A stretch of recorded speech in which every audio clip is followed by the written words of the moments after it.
By Rampage Jackson. And that's it. That is all she wrote for Hercules right there. Danielle Taylor throwing some heavy shots and ends the fight.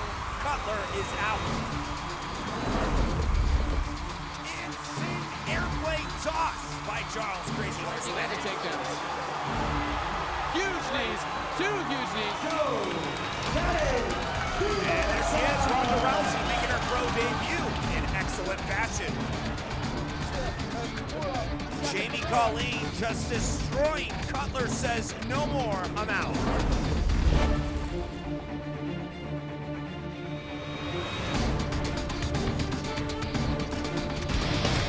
King of the Cage on MAP TV will return after this.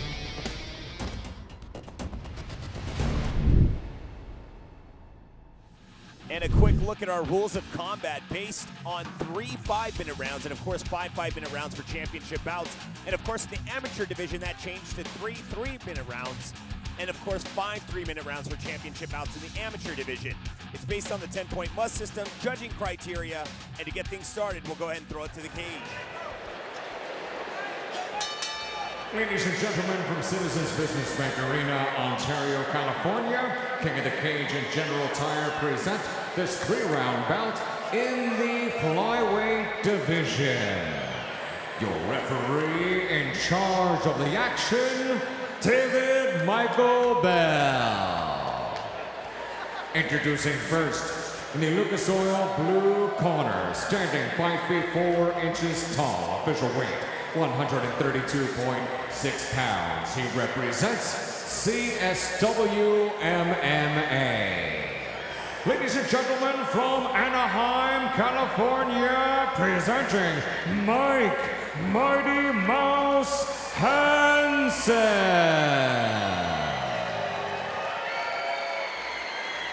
Here's opponent across the cage, fighting out of our General Tire red corner, stands at 5 feet 7 inches tall, official weight 134.4 pounds. He represents Team Oyama. Ladies and gentlemen, from Irvine, California, presenting Desmond Torres. Coming up, we have round number 1. In the red corner, we have Desmond Torres versus Mike Hansen. He's going to be in the blue corner.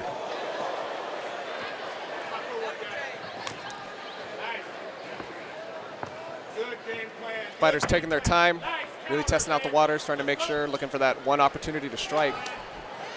Competing for center cage here. Yeah, Hansen doing a good fill-out process, but right as I say that, man, Torres just comes in, nice, beautiful punches, and straight to the ground. Hansen trying to defend however he can, but Torres taking advantage of taking that back. Yeah, I think too, these guys are fresh right now too in the beginning round, so they're not sweaty, not slippery, nothing like that, so they're gonna stick right away. Hansen doing a decent job at defending here. And just like that, slams him down to the ground.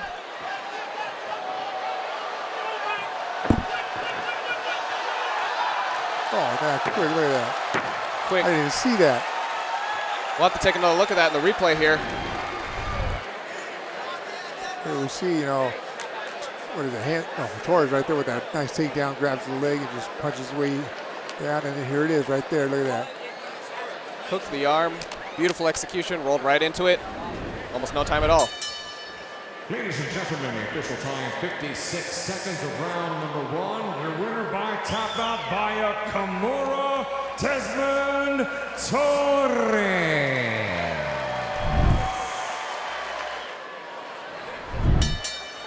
Ladies and gentlemen, from Citizens Business Bank Arena, Ontario, California, King of the Cage and General Tire present this 3-round bout in the lightweight division. Your referee in charge of the action, Jason Herzog. Introducing first, in the Lucas Oil blue corner, standing 5 feet 10 inches tall, official weight 153.8 pounds. He represents the Todd Medina Fight School. Ladies and gentlemen, from Los Angeles, California, presenting Matthew El Guapo Gomez.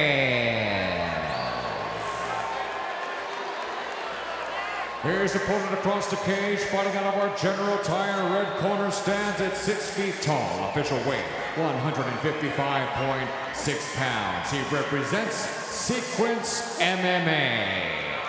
Ladies and gentlemen, from Norco, California, by way of Denver, Colorado, presenting Nick the Italian Stallion Angeloni.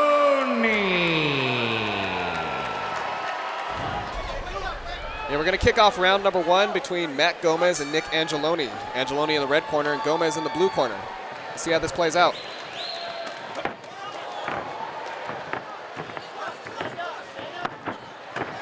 Angeloni goes in for the takedown early on.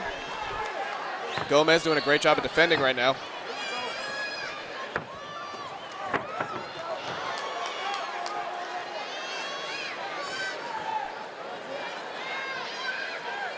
Angeloni still looking to take that leg, but Gomez is not going to let him have it.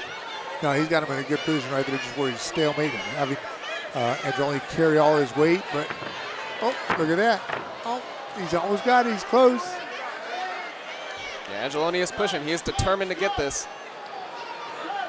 Gomez doing a great job of defending, though. He's keeping it up. Well, the takedown's there if he can get his head out, you know, but Gomez doing a good job of just locking him up right there.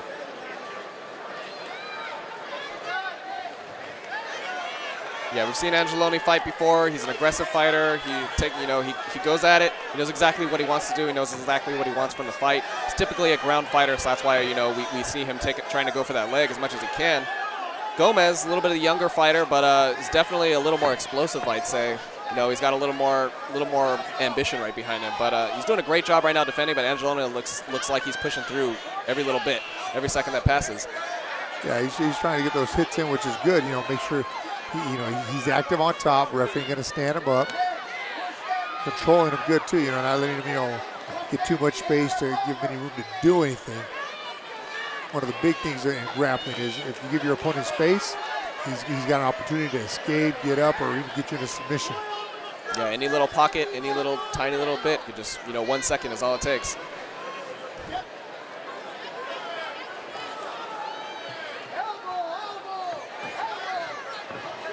Angeloni looks like he's going to take the back. He's softening him up pretty good right here. If he ain't going for a submission, he's doing a good job of just pounding him in. Yeah, Gomez starting to have a little more of a harder time defending here.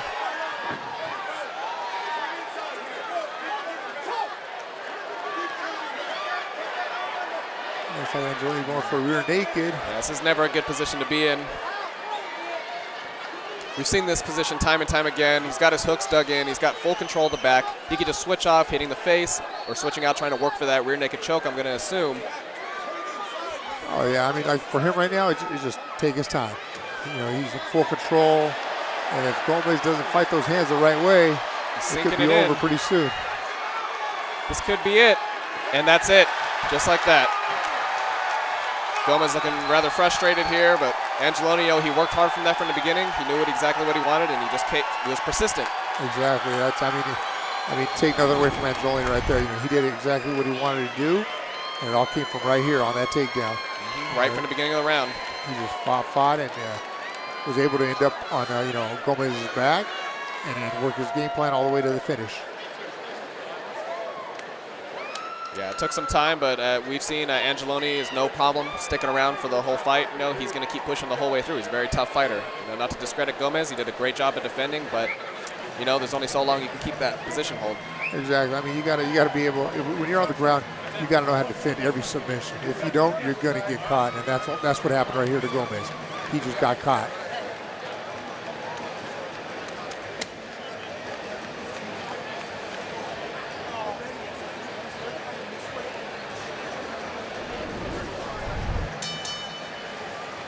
Ladies and gentlemen, the official time, 2 minutes and 55 seconds of round number 1. Your winner by tap out via rear naked choke, the Italian stallion, Nick Angeloni.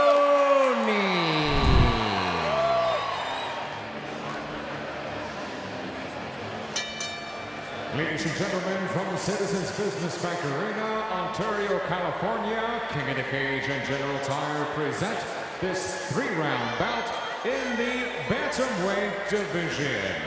Your referee in charge of the action, Mike Beltran. Introducing first, in the Lucas Oil blue corner, standing 5 feet 9 inches tall, official weight 144.2 pounds. He represents North Country MMA and Team Explode. Ladies and gentlemen, from Escondido, California, presenting Mike Andaya.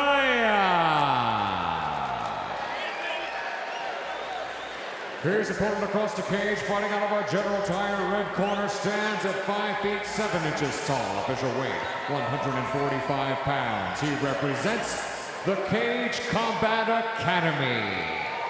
Ladies and gentlemen, from Victorville, California, presenting Albert Velos. Coming in round number 1, we have Mike Andaya in the blue corner versus Albert Velos in the red corner.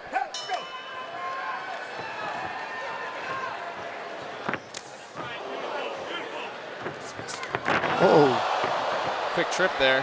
Always got to watch your footing with those high kicks. Oh, yeah. I mean, especially, we've had a few fights already, so that mat could be a little slippery, you know, a little sweat drops on there. Yeah, it is something to take into consideration.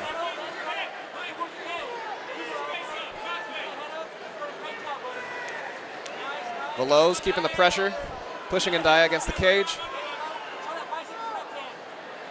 He looked like he was trying to go for a takedown, but now he just got the pressure on there and, you know, pinning him there, making sure, you know, Andaya can't do anything to him.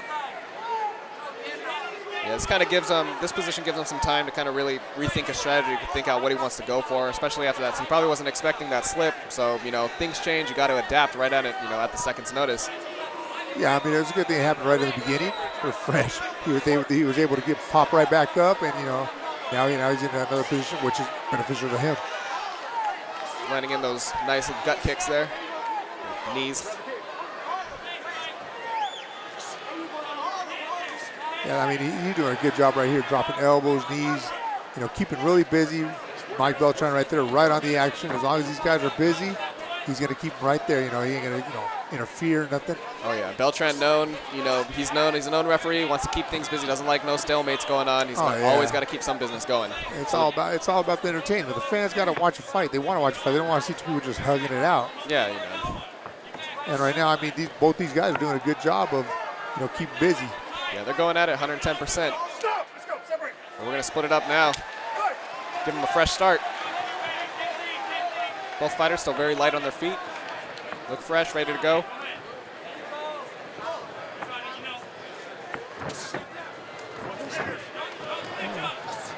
Andaya takes initiative, but Velos counters with some knees. And got him right back up against the fence again.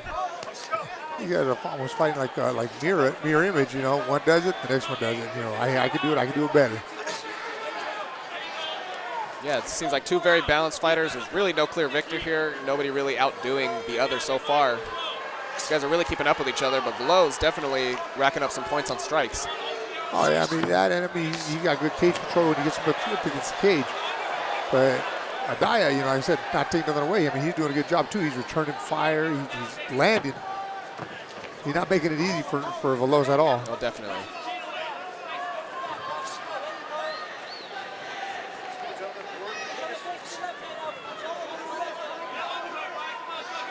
This fight is brought to you tonight by Lucas Oil and General Tire. We have Beltran split it up right now. Yeah, that's what I'm talking about. You know, if you're trying to rest on the cage, Beltran ain't gonna have it. You know, he wants action. He wants to, you know, give the fans what they came to see. And it's right there. Look at that. Beautiful head kicks, knees, edge. I mean, these both guys are just going at it. Just like that, Veloz gets the takedown. Takes the back. Straight into the, look at that rear naked choke right there. He just jumped into that. He's going deep. This may be it. It's possible. I mean, it looks nice, but the position on Andaya's body, I mean, it's not in a good position to, sink it in. There you go. He's twisting right out of it. Talk about turning a bad situation into something good. And that's the worst part. I mean, a lot of times when guys just jump into a submission, a lot of times, they're just a little bit off. And then when they let go of it, they end up in a bad position. All it takes is the smallest little movements, smallest little release, smallest gap, anything to take advantage of. A smart fighter will look at it, he will exploit that weakness.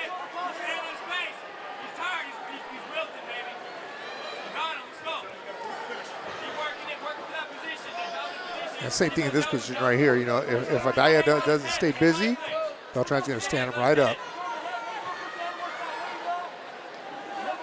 Andaya keeping the pressure, maintaining some good positioning here, staying on top.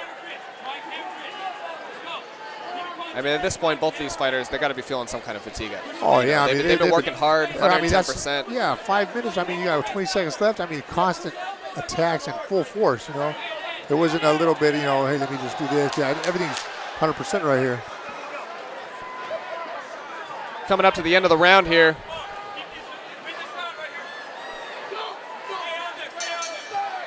Just like that, end of round number 1. Pretty even fight so far. I would say that pretty good fight. Both guys doing a good job on their feet, on the ground. Nice that was a slip right there. He kicked a little too high, lost his footing. Yeah, just like you said, luckily he got that over right in the beginning of the match. Yeah, you guys doing a good job going back and forth, push pressure on the cage. I mean, blow for blow. I mean, it was great all the way through. Yeah, great fight between these two fighters so far. We'll see what happens in round number 2. Yeah, I mean, like I said, these guys doing a lot of action right here in the first round. Almost got a submission right here, just a little bit off. All right, coming into round number 2. Mike Andaya versus Albert Veloz. Just a reminder, Veloz in the red, Andaya in the blue.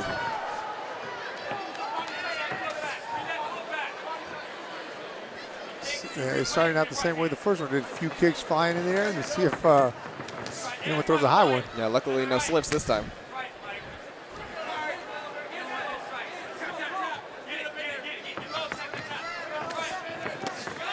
I don't know if Veloz is a little more gassed right here. I mean, he doesn't seem as active as he was in the first round. Yeah, Andaya definitely still retaining that speed. He's putting a little bit more of the aggression on.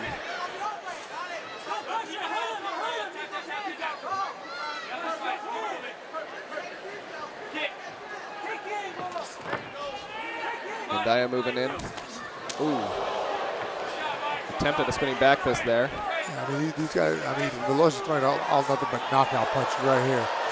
Which, I mean, the ones that miss. Really going to take a toll on his energy. A big toll on his energy. Man, Andaya right there doing a good job, just coming in, a few clean shots. Yeah, Andaya doing a great job of pacing things out right now. Veloz just looking like he's trying to, he's looking for that golden ticket. But he's expending a lot of energy in the process. But, at this point, he's keeping him up against the cage. He's keeping things relatively controlled. Still going to make it a tough fight for Andaya. These fights aren't usually gimmies, and if they're gimmies, it's over the first minute. Yeah. Once you make it past the first round, it's still a fight.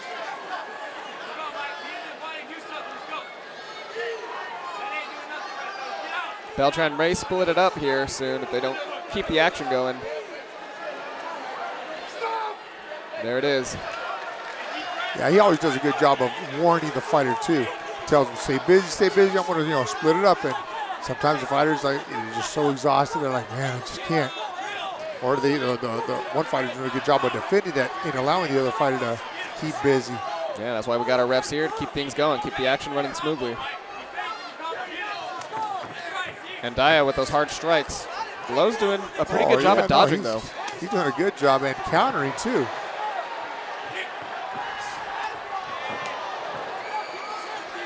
Look like Adia's slowing down too. I mean, he's throwing his punches, but I mean, they're going back and forth good, you know, training each other. You know, it's not like one-sided.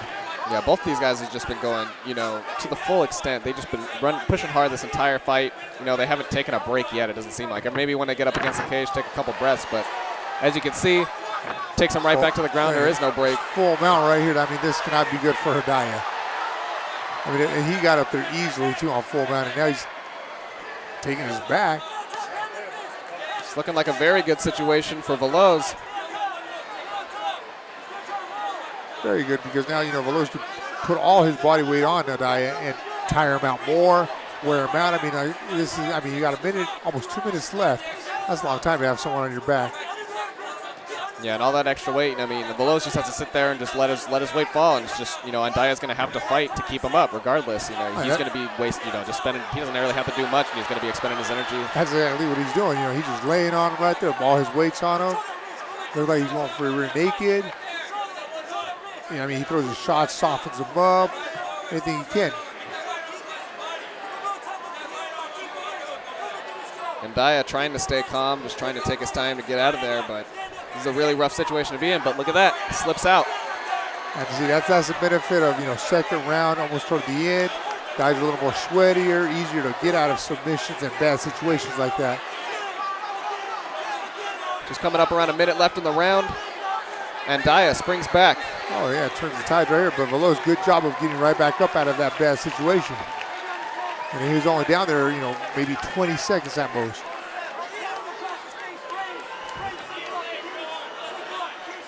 Andaya making sure to capitalize, coming up at the end of the round, trying to get whatever points he can.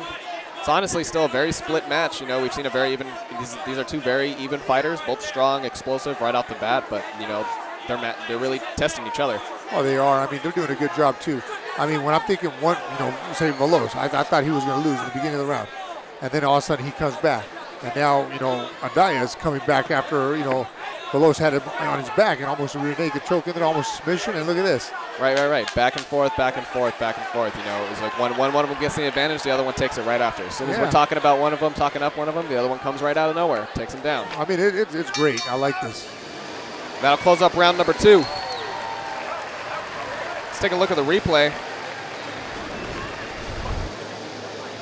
We saw a pretty even fight this round, very similar to round number 1. We saw a lot of grappling, a lot of pushing up against the cage, staying there.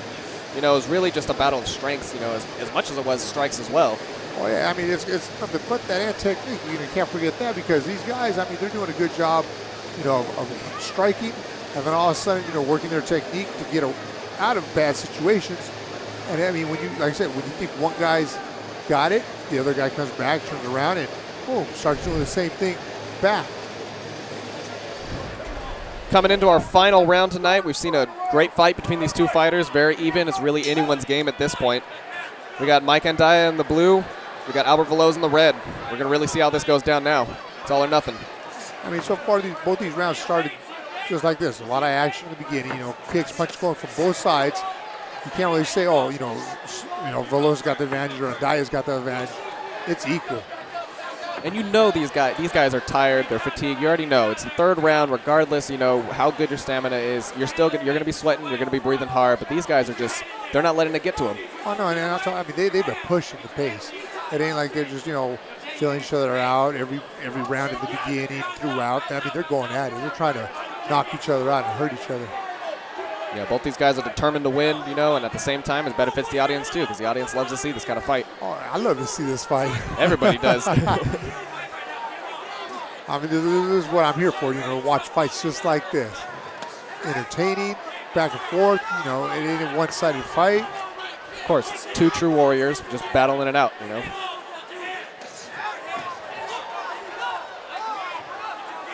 Guy comes back with that same kick he threw in the front first round, but this time he didn't go down.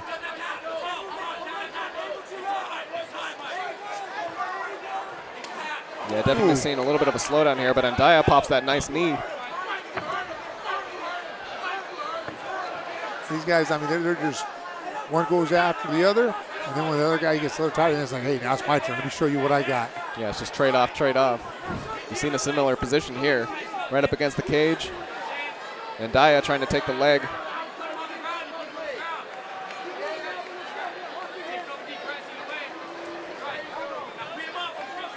smart move by Andiah to, break away from there. Why waste your energy trying to hold on, take that in, try and take it down when he's just laying on you. Yeah, the longest you're going to fight it, they're already tired. They're just going to get more and more fatigued. It's not something good that they want to face, especially with still got 3 more minutes left in this round. Yeah, that's a long time right there, just be staying under someone trying to take it, a leg down.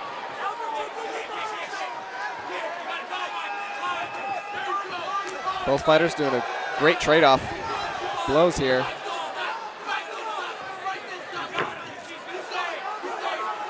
Honestly, at this point, I think I'd say Andiah's been doing a little bit better on the striking. He's been landing, I think, a couple more hits, a little harder hits, the ones that are really racking up some points. But Veloz doing a great job on the grappling, keeping him up against the cage, the body control. Yeah, so. No, yeah, I mean, like I said, each one has their key points in this fight. But right now, look at this. Andiah throws his shots, Veloz comes back. It ain't just he's just sitting there taking all his punishment. He takes a few, blocks a lot, and then comes back. Definitely. Back and forth. It's a great fight right now. Just like we're talking about, Veloz snapping back right now.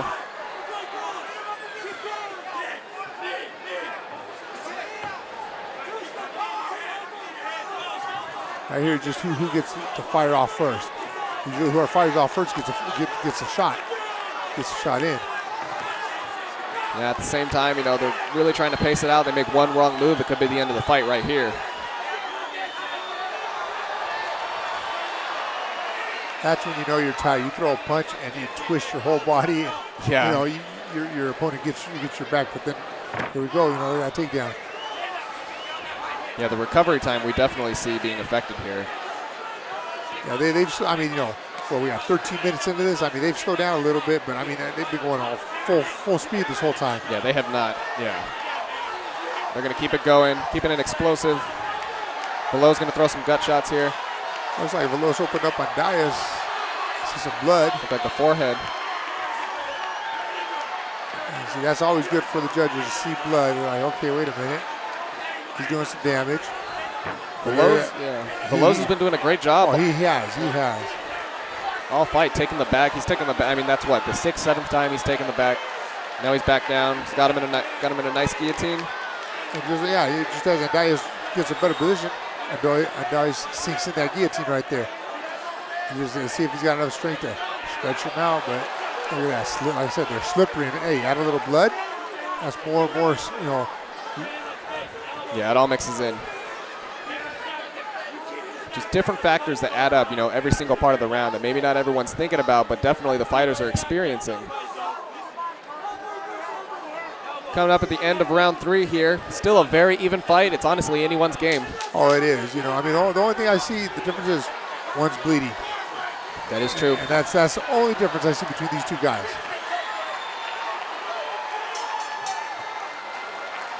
Well, we'll take a look at the replay as the judges will tally up their scores. They're doing a great job, going back and forth, delivering great shots, movement, everything. All the way up until the end. It was back and forth. Great fight between these two guys. Yeah, Andiah, he just managed to get, bled open a little bit, cut open on the forehead. It looked like only within the last minute of the 3rd round, I don't know if that's going to spike Veloz up on points in the judges' eyes. We don't know. It still could go either way. There was one shot, a little bit of blood. Other than that, on top, Andiah ended up on top at the end of the round. Veloz had 2-3 submission attempts toward the end right there. It could be either guy's fight. Yeah, there's a million variables going on here. It's very, very great fight. Both of these just exceptional fighters going at it with all their heart. Ladies and gentlemen, after 3 rounds of bantamweight action here in the Inland Empire, we go to the judges' scorecards. Judges Chris Krell and David Michael Bell both score this bout 30-27, while Mark Davidson has it 29-28. All 3 in favor of your winner by unanimous decision, Albert Veloz.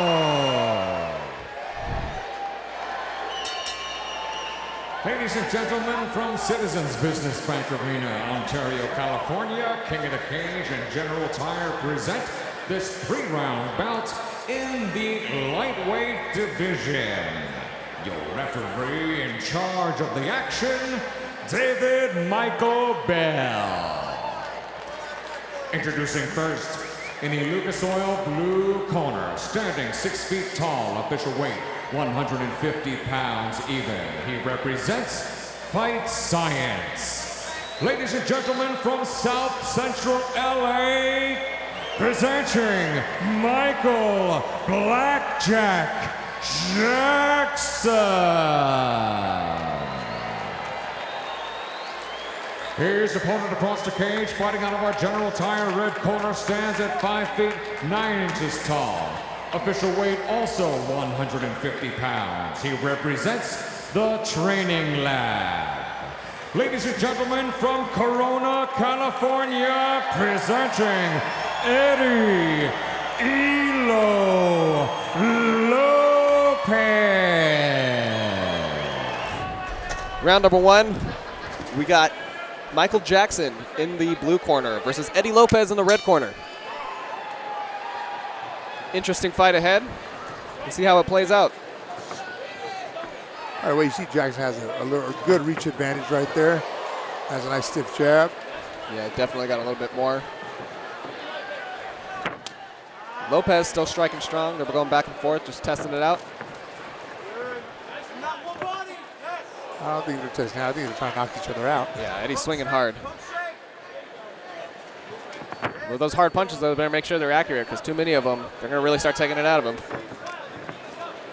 Jackson with a nice little combo there.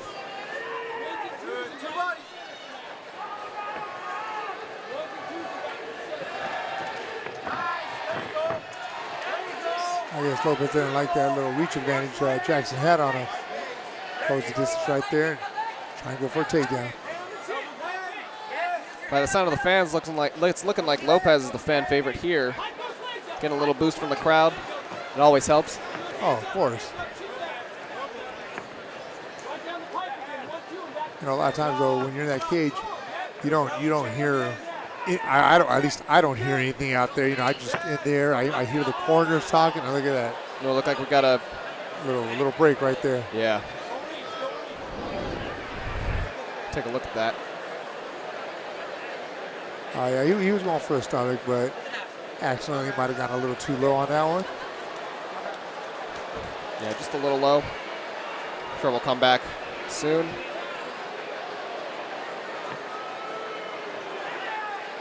Yeah, fighters always got to, you know, throwing those low kicks to the stomach. It's always shaky. You just really got to make sure where you're swinging. Yeah, and I mean, you see, you know, Jackson's a little taller. And I mean, it could always have something to do with your sparring partners. If your sparring partner on one side, you're just kicking right at that eight area. That's very true. You know, there's not much you can do against muscle memory, but. Good head movement by Lopez right there, avoiding all those shots Jackson just threw at him. You can really see the power behind these two fighters' punches right now. You know, they're really going all out. Yeah, they're going for a finish. Which, hey, hopefully they give the fans that. And Never us. know. Fans love it. We love it.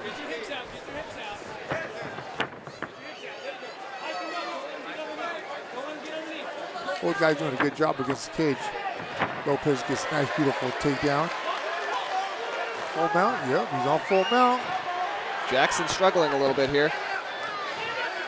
Look at the agility on Lopez, swinging around, getting exactly where he needs to be. Yeah, he got a little high on that one, and right away just flung all the way around and got back into position.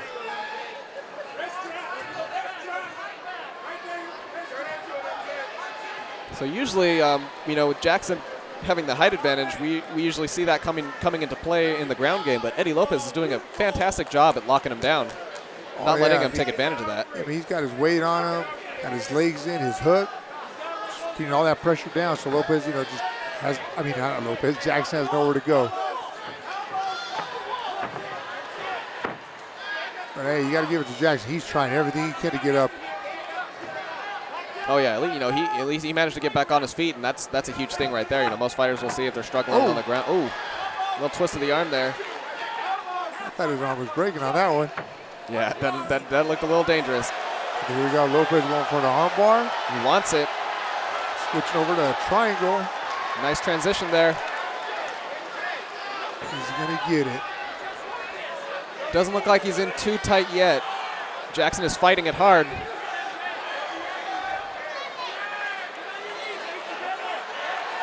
Velo's just determined to get that armbar. He's going for it right here, maybe. Jackson did a good job if he keeps pressuring him down like that. Lopez keeping him guessing though. Yeah, Jackson's got to be really careful here. Going from armbar to triangle, back to armbar. We got a minute, 14 seconds. They got plenty of time to work this out here. But man, Jackson did a great job of defending that armbar / triangle. Great display of grappling here.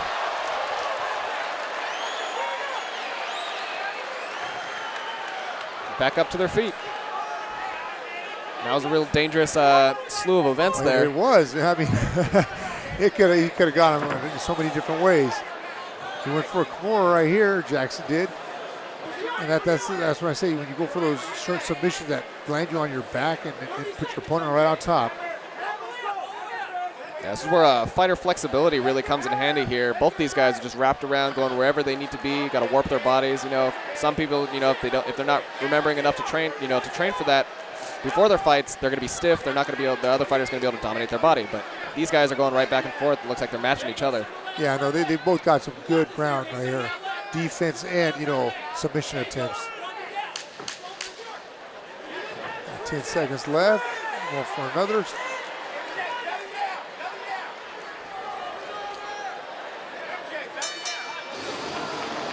Let's take a look at the replays from that last round.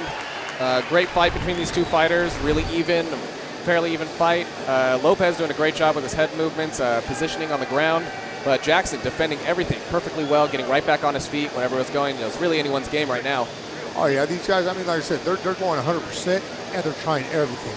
You can't take nothing away from any of these guys. Lopez did a great job of all the attempts he did. His transitions were smooth, but Jackson able to defend every single thing Lopez threw at him, which was, great for Jackson right there, not to get submitted that quickly in the first round. Yeah, we'll see how both these fighters do coming up in round number 2. Welcome back. It's round number 2. We have Michael Jackson in the blue corner versus Eddie Lopez in the red corner. Seen a great first round so far. Both fighters really displaying their skills on the ground and on the feet. Lopez makes the first move, pushes against the cage. Yeah, I think he liked being on top of that first round. And all those submission attempts, hey, the more you try, eventually one will land. Yeah, definitely. We may see another repeat of some sticky situations like we were seeing in the first round. I see Jackson right here. I don't know. I mean, he's tying him up a certain way. I don't know what he's going for. Whatever he's doing, he's locking the arm down. But Lopez manages his way into side mount. Let's see if Jackson's got something tricky up his sleeve down there. Jackson looking just a little more sluggish this round. Yeah, that's never good. When you go to full mount and it's that easy, I mean, that's not a good sign. Yeah, as we just saw in the last round, we know, he's been fighting like crazy, getting back on his feet, getting out of positions. But you know what? He does have good defense. And I mean, he was in this position earlier in that last round, and he got out of it. I think Jackson might just be waiting for Lopez to try a submission to slip out of a bad position. It's possible, looking for whatever he could do for a counter strike position. But then again, hey, if he does a good job of just holding Lopez here, Beltran's going to, stand those guys up, because if nothing's going on. Lopez doing a great job here, staying busy, trying to do whatever he can. Jackson seems like he's just waiting it out, looking for an opportunity, stands it right back up. This time the tables are turned. Body shots like that, he just threw a nice knee, but those body shots, I mean, when you're tired, a body shot takes a lot more out of you. Especially if you're not keeping that stomach firm and flexed, that can really take it out of you, knock the breath out. I was doing a good job of taking Jackson down and switching over to half guard. Half mount, I'm sorry.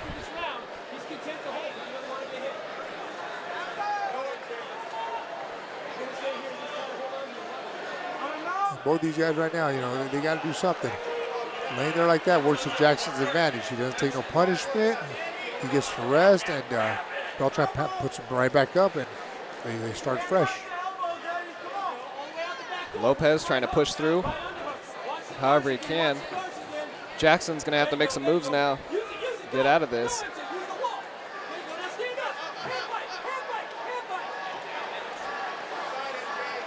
Lopez trying to secure the head. Lopez going for an anaconda choke. Positioning, it's all about positioning right here. Jackson, grabs the leg and right back up against Cage. Jackson, gets that takedown. Nice. Now let's see what Jackson can do here. See if he can take advantage of being on top.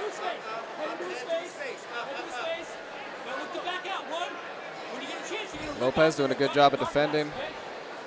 Yeah, he's keeping those legs up high on Jackson's shoulders, so Jackson can't really do much, which is not good for Jackson right here,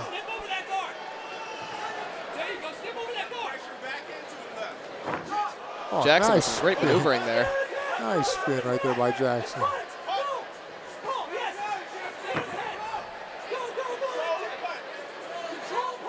Now Jackson in a better position here. This time Jackson's going to take the back. Got a hook in. That's nice. Now he's got his body weight on him. Now let's make Lopez pay for that first round where Lopez had his legs in and just all his weight on him. Yeah, if Jackson can sink into this position, we're really going to see his height advantage coming into play here. Most definitely. He's going for that Kimura again. But just like that, he puts himself in a bad position. He didn't have it locked in. He just went for it. That's the one thing. When you go for that submission, you got to make sure you have it. Because if you just have part of it, you go, like I said, you give your opponent the advantage. Good scramble by both these guys, though. From submission attempts to submission defenses. Yeah, you really can't predict who's going to take it. Jackson coming back a little bit here at the end of the round.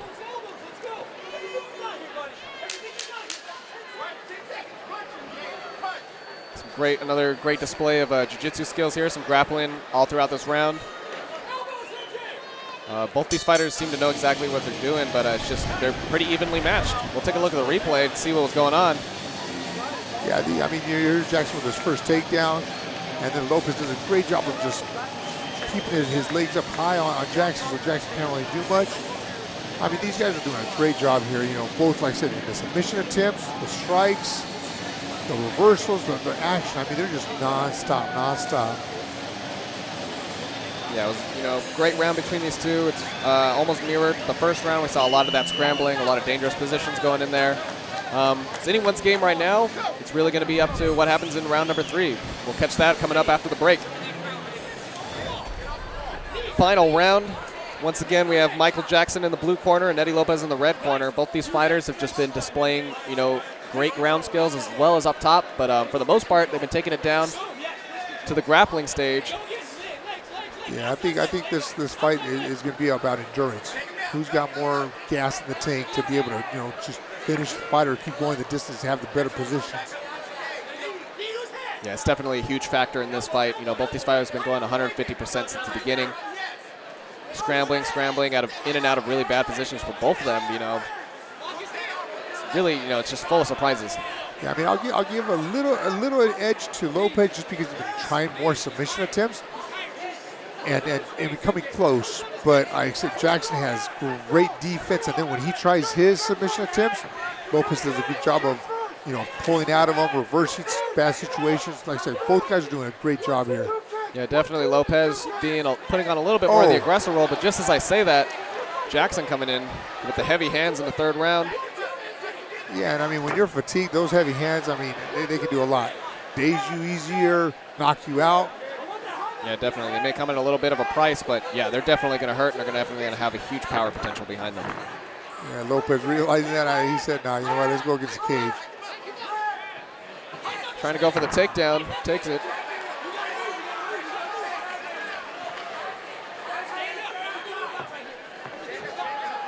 I think at this point, Jackson would rather keep it up on the stand-up.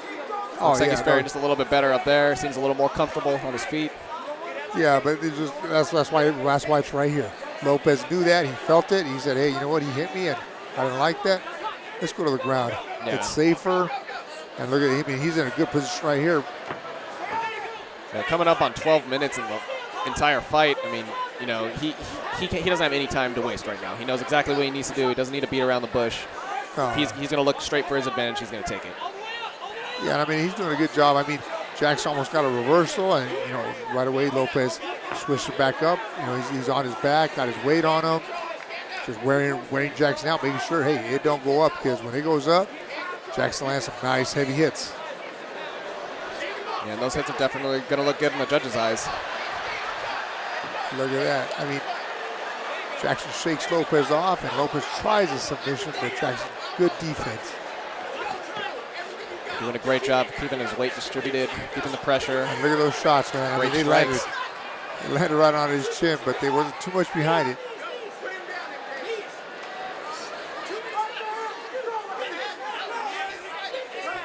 Jackson softening him up right there, keeping the knees and the leg.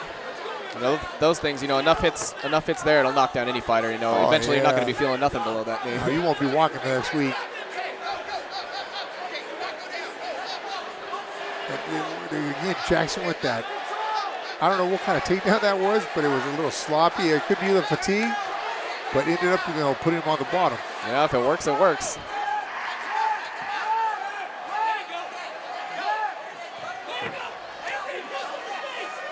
Nice job right there, defending that little trip by Jackson. Lopez trying to get things right back down to the ground. Ooh, bad move for Lopez there a little bit. Jackson just falls right on top of him. That's what you call fatigue, you know. A guy just pushes on you, you just fall backwards. You know, both these guys are extremely tired. Like I said, they've been going 100% the whole time. Submission attempt after submission attempt, defending everything. I mean, they've just been going back and forth. It's been really good.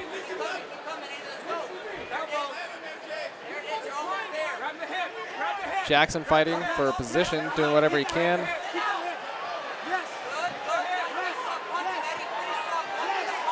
And for Omoplata. Got less than a minute left in this round. We really got to make a move now, make some kind of, you know, impression on the judges. It looks like it's going to go to decision.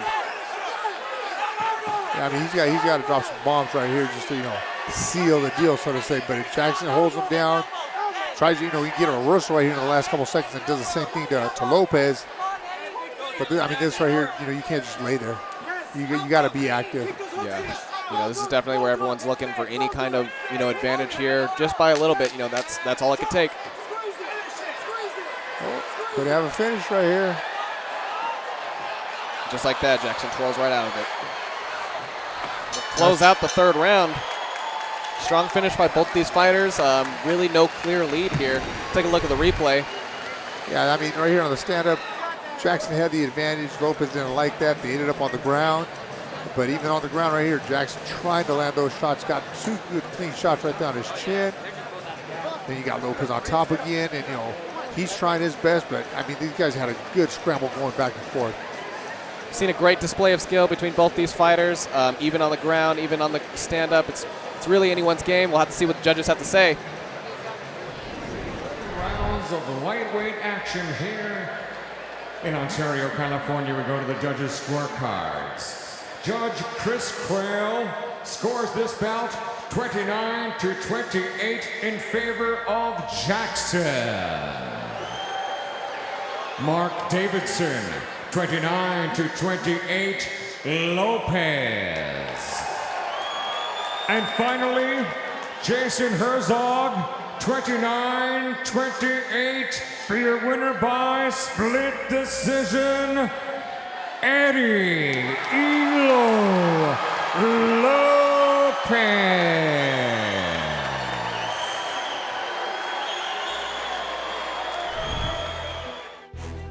So I'm fighting this new guy, Farrar Muhammad, at 130s.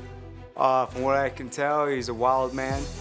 Comes in fast, likes to throw heat, but he tends to fade as the fight goes on. So. Ruben Duran, I seen that he fought a lot of good guys. You know, he fought George Roop. I would have slept George Roop, but I mean, he fought George Roop. Takeya Mizugake, I like that guy. He beat Francisco Rivera. So much credit to him, but I'm none of those guys. I'm the baddest man on the planet. I always train my wrestling. I always train my striking. I always train my jiu-jitsu. So it really doesn't matter who's in front of me. I'm well-rounded, and I can take this fight wherever I need to go to win. When I get in the ring with this guy, he's gonna get hurt. When I touch him, he's gonna fall, just like the rest. I don't want to fight him on the ground. I don't want to submit him, but if he wants to, I will submit him. I take it fight by fight. So whatever's next, you know, I just want to keep staying active and just keep knocking him down. If he tries to take me down, he might get submitted, but I'm here to knock him out with the hands. I can kick him in his head, I can knock him out. I can knee him in the face, I can knock him out. I want to put the hands on him, knock him out, Vegas style. I expect my opponent to do what he does, come in fast and throw heavy leather. Whatever I need to do, I'm going to win at all costs. You expect that I hit him like Mike Tyson. You expect we go off the ground, I'm not Royce Gracie on these guys. I'm tereré. Tereré. The Brazilians know what I'm talking about. And in Brazil, they call me casca grossa. That means tree bark. It's not a black thing. That means I'm tougher than everybody else. I want to say thank you to my beautiful wife. I could not do this without you. I want to say thank you to all my coaches, all my teammates for pushing me past my limits. And Frard, I'll see you in the middle, buddy.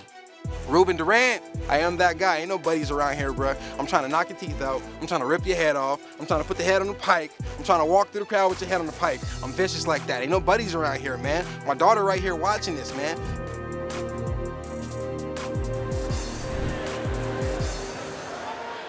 Here is Fard, the Messenger Muhammad. Fard Muhammad coming to the ring. You know, he's a very confident fighter. He has a great stand-up game. I mean, as we saw from that interview, that's really what he's going to be looking for. So, who knows? Yeah, I mean, it's a good thing, you know, he's not coming to kill anybody. You know, we might get, you know, sued for that. Yeah. But, you know, hey, I know the fans always appreciate the action. They appreciate that, you know, even if as much of it's some bad talking. But, hey, people like it. Causes the drama, really sparks up the fight. Good hype right there, good hype. Because I would say it's a good build-up. People want to see, hey, are you going to live up to what you said, or are you just all talk? Yeah, that's the real test. We're going to have to see if he can back it up. Well, he looks nice and calm, relaxed, coming out. Staying confident. Haven't seen much work from Fard Muhammad in his fight history in the past, but, I mean, he seems to be a great stand-up fighter, and I'm pretty sure if I'm going to make a prediction, that's what he's going to be looking for this fight. Ruben Durant, though, known to be a good grappler, you know, so he's going to have a tough time trying to keep it up on his feet. Yeah, I mean, most guys, I mean, if like Muhammad says, he comes to fight, you don't want to go on the ground. He wants all the action on top, on your feet, and let's see if he can execute that game plan against, you know, Ruben Durant, who, like you said, likes taking people to the ground. Yeah, as much as he wants it, he's going to really have to work to keep him there.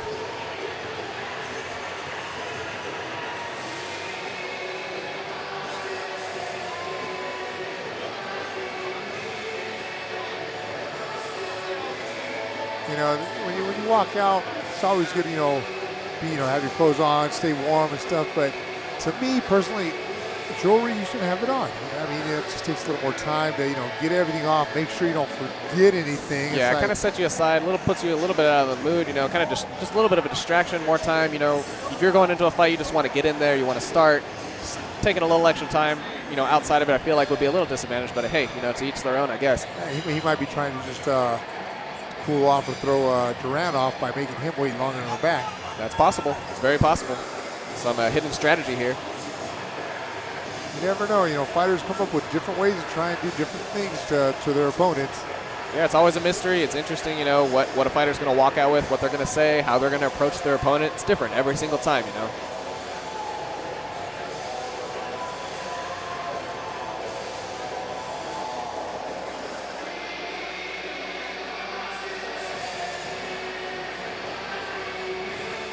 Looks like he's ready to get checked. We'll get this fight on the road shortly. Sure to be very exciting. Ruben Durant, a great fighter too. He's really going to prove to see if he's going to be a good opponent. Fard Muhammad makes his way into the cage.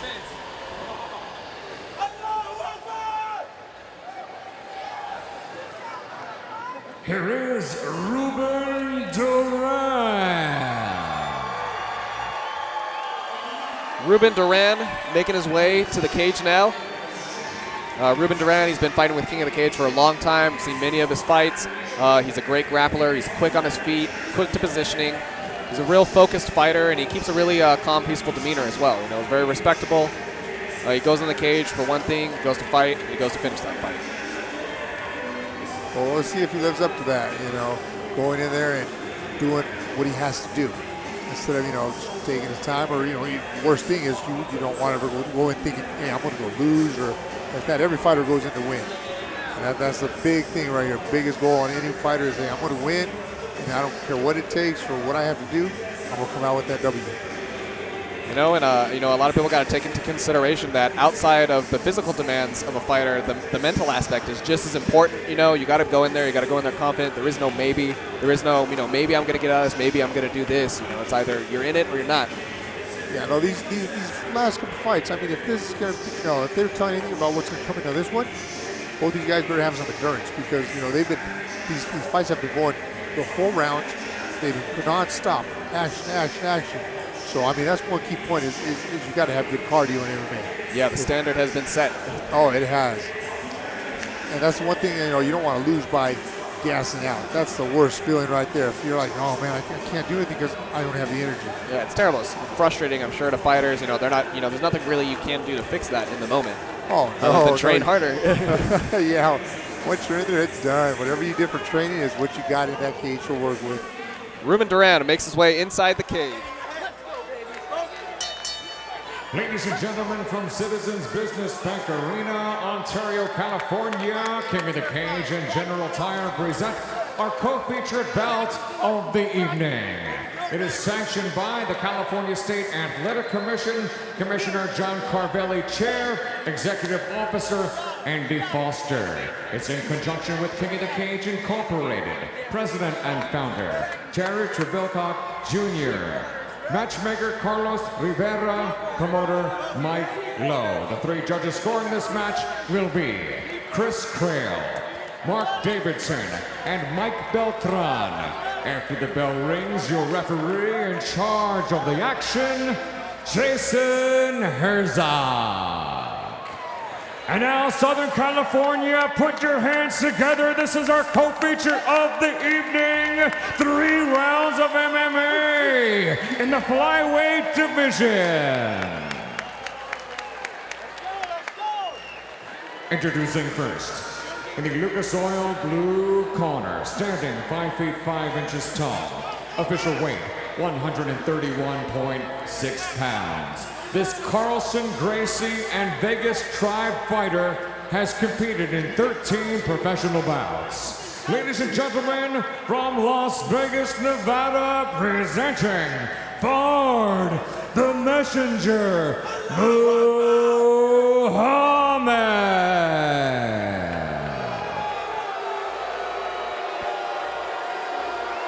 His opponent across the cage, fighting out of our General Tire red corner, stands at 5 feet 7 inches tall. Official weight an even 130 pounds. This raw athletics and sequence Brazilian Jiu-Jitsu fighter has a professional record, 11 victories, 7 defeats, and 1 draw. Ladies and gentlemen, from Redlands, California, presenting Ruben Duran.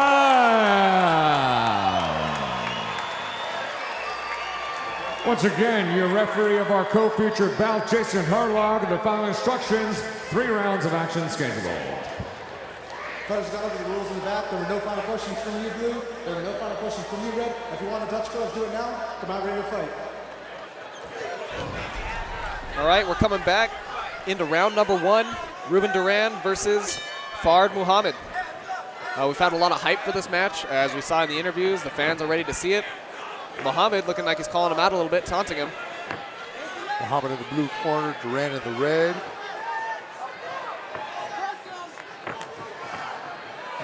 Muhammad just there looking at him like, hey, you gonna do something? Come on now, how long are we gonna dance for? It's always interesting to see fighters who are confident like this and like to call out, you know, their opponent. Because often, lands a couple of hard strikes there. Yeah, he does. He threw Duran pretty good against that cage too when Duran came in for a takedown. Right, like you said earlier, that's what Duran was trying to do right here, just take him to the ground. Yep. Muhammad's probably going to try and get it right back up to the top. But, I mean, as he says he could take him down if he needs to go to the ground. So we'll see how that plays out. Duran looking much more in his environment now, looking a little more confident, landing in all those little shots, keeping busy. Yeah, I mean, if this is where Duran likes to be, I mean, hey, he's home right now. And for Muhammad, it's like, man, hey, I got to get back on my feet so I can land these knockout punches, these kicks. Muhammad looking like he's just taking those hits like a champ, not really looking too phased by him. Yeah, well, here's the thing, too, though, that if Duran doesn't improve position, and those stomach shots right there are going to get you stood up. And then the ref came over and just told Duran something. I don't know if it was stay busy or, improve position, but Duran's doing whatever he can, but if it's not showing up or really having any effect on the other fighter, the ref's going to think he's just barely tapping him. Yeah, because, I mean, those stomach shots, I mean, they after a while, you feel them. Definitely. But for an aspect of watching the fight, I mean, they're not that damaging. And, you can sit there for a whole 5 minutes doing that and it ain't gonna soften them up. Yeah, it ain't really gonna do much. So, refs want to see, hey, let's see improvement. Don't just do that. You want to see a progression in that fight.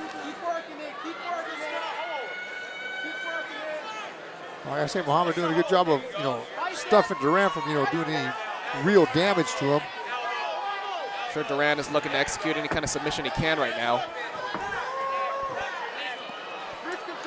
The only thing here is Muhammad, I mean, he's using a lot of muscle, I think, holding him down. And, when he gets that neck locked in, let's see if he don't wear his arms out, too, because, he needs that to punch. Yeah, especially against a fighter like Ruben Duran who's going to take it to the ground. As you already know, it's going to really wear it out of him after a while. We got 3 rounds, 5 minutes each. That's definitely, they're going to be out of it by the end of it. Oh, yeah.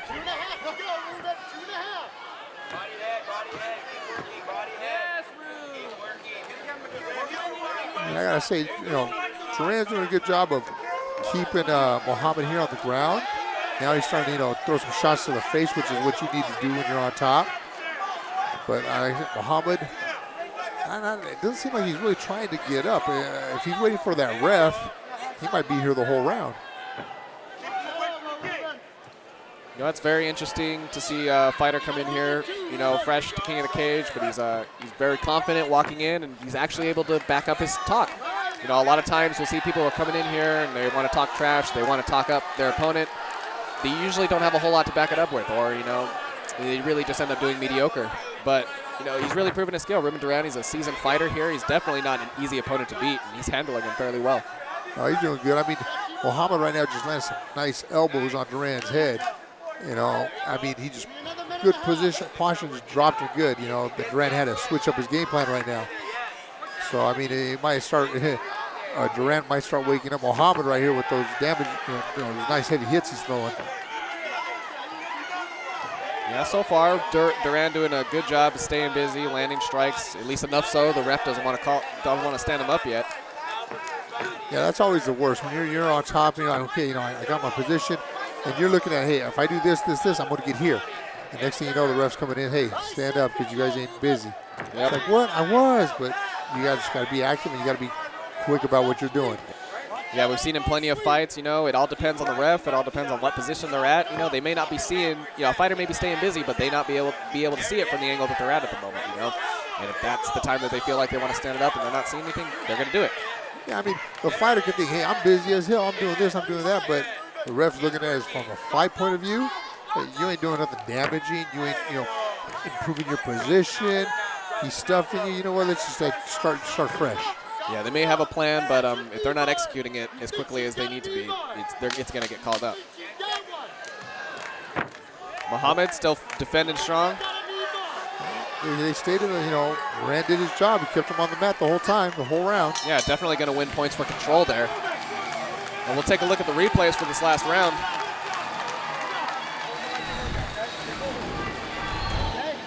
We saw, great startup. We saw Muhammad was landing a couple of those really heavy strikes, actually rocked Duran in the first few seconds of the round, but as soon as Duran saw that, he took him right back down to the ground to where he wanted him. Yeah, I mean, he kept it the whole time.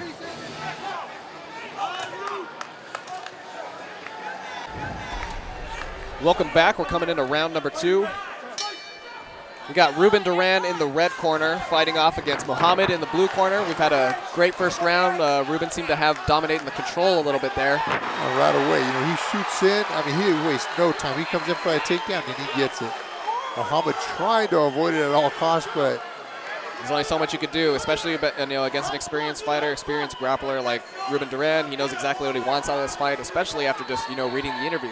He knows Muhammad's plan. Yeah, and I mean, you got Muhammad right here, got a part of a guillotine, but like I said, when you only got half guard on the guillotine, it's really hard to submit somebody from here because the position's off. Yeah, and the struggle is you end up, sacrificing your arm strength for that. Eventually if you keep holding it there and you're not really getting anything, you're only doing harm to yourself. Yeah, you wear yourself out, and then later you can't punch, you can't grab, and it takes a toll on you. You have to know, hey, if this ain't working within the first 5 seconds, hey, I got to give it up and go somewhere else. Yeah, it's either you got it or you didn't. Any other thing, you're going to be risking your own self in the fight. Yeah. Well, let's see if Muhammad can improve his position in this round as opposed to the first round. Get up, back on his feet, do something to, not just stay here on his back. Yeah, because he's definitely, if this is going to go the long run, he's definitely not going to make out of it just playing passive. No, not at all. I mean, all he's doing right here is giving Duran the fight. Giving him every round by letting him stay on top. He holds him, hey, great, but if you can't hold him long enough for the ref to stand him up, then he ain't doing it. Duran looking like he's wanting to change up his strategy a little bit here. Muhammad's been doing a decent job of at least holding him down and not really let him develop any kind of submission or anything. But, hey, managed to get back on his feet, but not for long. No, like I said, Muhammad, he's got good attempts when he does them. He gets himself in a good position, but it's what it is Duran's reaction is quicker. And that's where he gets a benefit right there. He's quicker on his reaction, so he's able to capitalize on any position and takedowns that he tries to get. Yeah, Duran definitely has got a little bit of that speed advantage. He's just quicker reacting, especially on the ground. This is where he wants to be. He knows where he's going to go. This is where he's going to move quickest.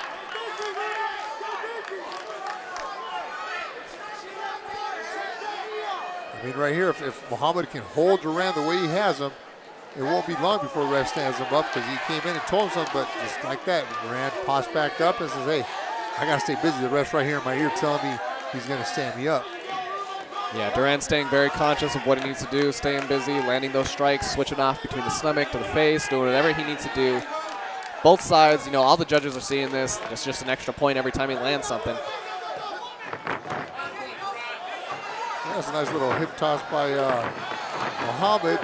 Like I said, look at that reaction on Duran. He just sticks to him and just keeps attacking until it's what he wants. Duran keeping his head low. See that technique. He's bending his back. He's staying really low whenever they get stood up because he knows Farad's just going to be throwing bombs. Just like that, you can hear the strength out of his hits, throwing them, even though he's not landing them. But if he does, those are going to be devastating strikes. Muhammad, when he pops up, he's got to react quicker and create space. He's not pushing Duran far enough away and start throwing to keep Duran from attacking. And that's why he ends up here, because Duran says, hey, he's up, I got to tag and take him down. And Muhammad's so worried about that takedown that he's throwing him off from his strikes. Yeah, he's trying to, he's going straight. It looks like he's trying to go for that one knockout blow as quick as he can, but he really needs to take his time, really think it out before, because then he can use that to his advantage. Duran, he knows what Duran's going to do. Duran's going to shoot. He's going to take him down. He has to keep that in mind, and know that, work a strategy around that to keep himself on his feet. Exactly. If you don't do that, I mean, like I said, that you create space. When Duran goes shooting, he sees him. Hey, sprawl, defend the takedown. Yeah. Then, capitalize on that part. But when you're just trying to get away, and I mean, that's what he was doing. He was jumping in the air, just trying to pull every limb away from Duran. It's not working for him. Looks like he's going for a heel. Duran squashes that. Goes back into that side mount. Muhammad trying to hold on whatever he can. But, I mean, this is a particularly bad position. Ruben's got an excellent area to just drop elbows over and over and over again, right into the gut. Gut, the ribs, everything's softened over. I mean, he's not, Muhammad right now is just hanging on. He's going to survive the round, but, I mean, he's giving that round away. Yeah, definitely. We've seen that same display of control from Duran this round. If Farad wants to pick it up and he wants to improve the situation, he's really going to have to stand it up and see what he can do and keep it there the next round. Take a look at the replay. We saw similar thing as first round. You know, Durant quick on the attack. Farad goes for submissions, but he doesn't execute. They're just half positions where he gets in good, but not fully. And I mean, the most of all time, he's just hanging on. You know, when he pops up, Durant's reaction is way quicker, gets him back on the ground, and just scoring points right here the whole time. Yeah, and while, you know, I don't doubt Muhammad's, you know, his knockout strength or his stand-up game at all, you know, it's just a matter of he needs to get there and make it happen, and he's not. Right now, he's just letting Ruben walk all over him. But we'll see if he can change it. Coming up here in the last round. We know what Durant's going to do. He's going to go straight for that takedown. It's Muhammad's job right now to keep the distance. Don't get so close to give, you know, that opportunity to Durant, because look at that. Right away, Durant is going to capitalize. Good spin, but look at that reaction time. Durant is quick. Yeah, he's just one step ahead of him. You know, Muhammad is doing a good job. He's trying to defend as much as he can, but Durant, like you said, he's just matching it. He's beating him in the speed. Yeah, he's got one goal in mind, and that's to take you to the ground and keep you there. And he's executing it perfectly in this fight right here. Yeah, it's been successful for him the last 2 rounds. He knows that if he just keeps playing the same game, you know, if Muhammad doesn't do anything about it or change that situation, he's aware of what's going on, but he really needs to actively work a little harder to get out of it, because Ruben has just got total control right now. Yeah, I'll tell you, man, at the end of the fight, Muhammad could say, look, he didn't hurt me, he didn't do nothing to me, but he dominated the fight. And that's the thing, you know, he might be like, yeah, these punches don't hurt me. They're not doing nothing to me. You know, if he stood up and fought me, but you can't be thinking like that. When you're there, you got to think, hey, I'm on the ground, I'm losing. I got to get up, start knocking him out, you know, punishing him or submitting him. Yeah, you got to start thinking about the game from the judges' perspectives. You got to think it from the outside. There's a lot more going into it than just going in there and lasting the fight or thinking you're tougher than the other guy. I'm pretty sure his corner's telling him, hey, you know what? Watch that takedown. That's all you're going to try and do. Stay away from it. But, like, to give credit to Durant, he's got a speed on Muhammad right there. And he attacks quick. His reaction time is very good. Yeah, Muhammad's definitely got to see him a little bit more of a power advantage, but he's not really making much use out of it right now because he really can't. Ruben Duran's making sure he can. Well, what do they say? Speed beats power? Yeah, I mean, in this case, it definitely does. I mean, I see Durant right now. He's a lot more busy than he's been in the first 2 rounds, which is good for him. You know, he's doing a lot more damage, trying to, you know, secure his victory, which, I mean, the first 2 rounds already secured him those rounds. Now I think he might be looking for a finish. Yeah, I mean, honestly, it could go either way. You know, like we said, we had a little bit of drama right there. You know, leading up to this match, we have, you know, there could be something going on. Ruben may not want to just end it with a decision. He may want to go for that finish. But I mean, at this point, you know, I think Ruben understands that he's got the lead right now. He's got the advantage, and if he has to sit him there the entire match, he can. Yeah, Rod makes him out of it. His corner's probably letting him know too. Hey, look, you're up 2 rounds right now. Do the same thing you've been doing. Just stay busy on top, and it's gonna be your fight. But you see Muhammad right there trying to Kimura, flips him over. There's a possibility here. A nice little scramble here. And that's what I'm talking about. Muhammad's got to be on it like that. He can't be quitting. Yeah, he does this. I mean, he can win the fight right here. Yeah, he's having these short little bursts where he's given a great opportunity to turn the situation around. It's just a matter of sustaining it is the issue. I mean, he's hanging on that arm. There's a long, you know, every second he gives Duran to think, that's just another second Duran has thought a way around that plan, is going to make his way out of it, you know? And he's got a minute, 45 seconds to keep doing what he just did right now for Muhammad. If he does tries that 2-3 more times, hey, he could get it. You know, the more you try, one of those is bound to land. Ruben dropping those heavy elbows to the gut, really putting some power behind him, trying to soften him up. Accented with the knees too. Yeah, well, I mean, we're looking at, you know, we're 13 minutes into this fight, and you know Muhammad's tired because, you know, he's been on the ground the whole time carrying Duran's weight, and look at this. You got a choke in, or rear naked, I should say. Stretching him out nice. Does Duran have it? Looks like he doesn't. But see that right there? Duran gave it up quickly. He didn't have it, he let it go. He didn't waste his arm energy. He didn't waste, I mean, he's got a minute left. He could have sat there the whole minute. But he said, no, you know what? I want to be on top. Yeah, I want rethink the plan. Yeah, go right back keep at it. striking, keep looking good right here for the judges, the fans, everybody. They want to see this. Yeah, Ruben's been in the game long enough. He knows exactly, you know, how it's played and how to go about it. He's doing exactly what he needs to do. He's playing this match out, you know, right to his whim.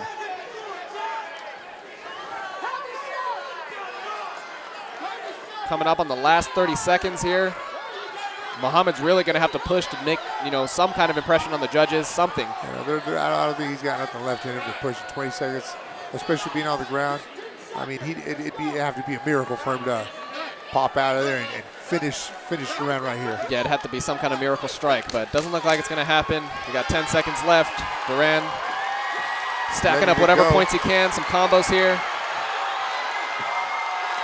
Muhammad's still managing to land one or two, but it's not going to be enough. It doesn't look like it.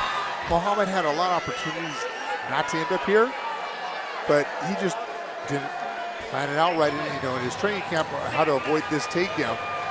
Yeah, he came into this fight. He wanted a stand-up game. He wanted a knockout, and that's fine. You know, it's fine. It's good to be a good stand-up fighter. It's good to train that aspect, but this is mixed martial arts. He's got to be good at everything. You know, he's got to be able to prepare to defend whatever he can do, and Ruben clearly exploited that. Yeah, I mean, if you're not good at everything, hey, at least say, if this guy's a ground guy, I'm not good at ground, I'm going to work my takedown defense so that I don't end up on the ground.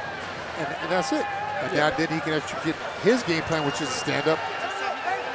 All right, now let's hear the decision from the judges coming up.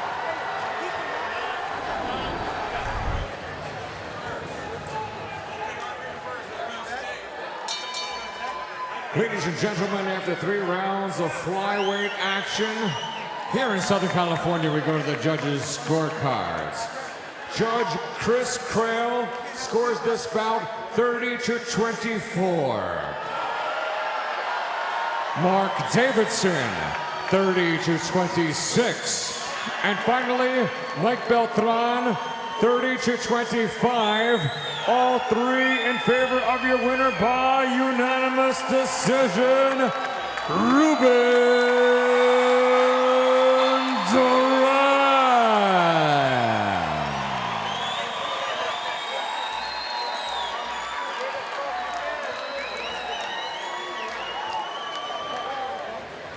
I am with the pride of Redlands, California, Ruben Duran, who wins our co-feature here tonight. You look fantastic. All 3 rounds, you were in the dominant position. How do you feel about your performance? First and foremost, I want to thank my Lord and Savior, Jesus Christ. Through him, all things are possible. Second, I want to thank my beautiful wife. She makes all this possible. I want to thank my coaches, John Munoz, Tony Palafox, my teammates, Aaron Ronda, Johnny Munoz. Thank you guys for pushing me. I want to thank Terry and Key to the Cage. Thank you guys. My game plan, he's a brawler.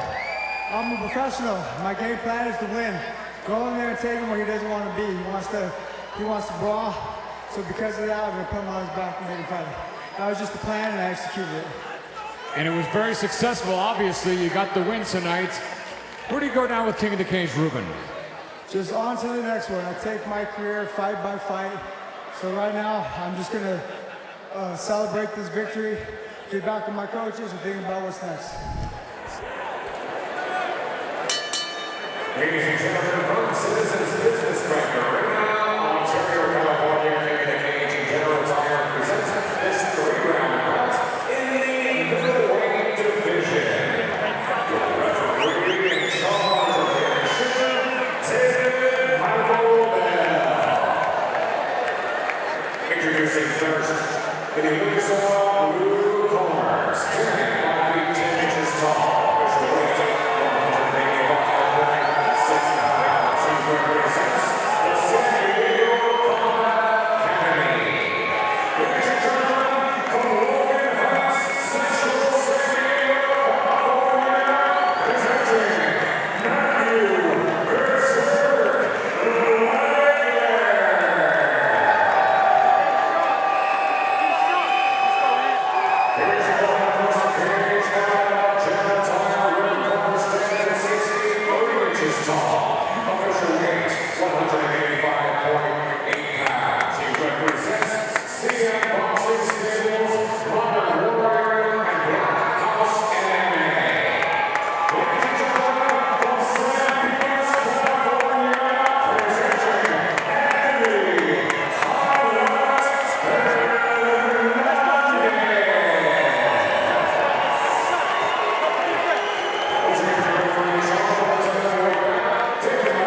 And here we go, round one.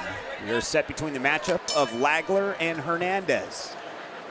Hernandez with a slight reach advantage here. Lagler known for his submission skills in the past that got him a victory. However, the rear naked choke he got over Daniel Hernandez back in the day, Hernandez to this day is like, man, he just caught me real quick, and you know that saga is over. So that's why Lagler has been sort of a proven fighter here at King of the Cage, and Hernandez trying to move on in his career. So in order to do that, Lagler's right there.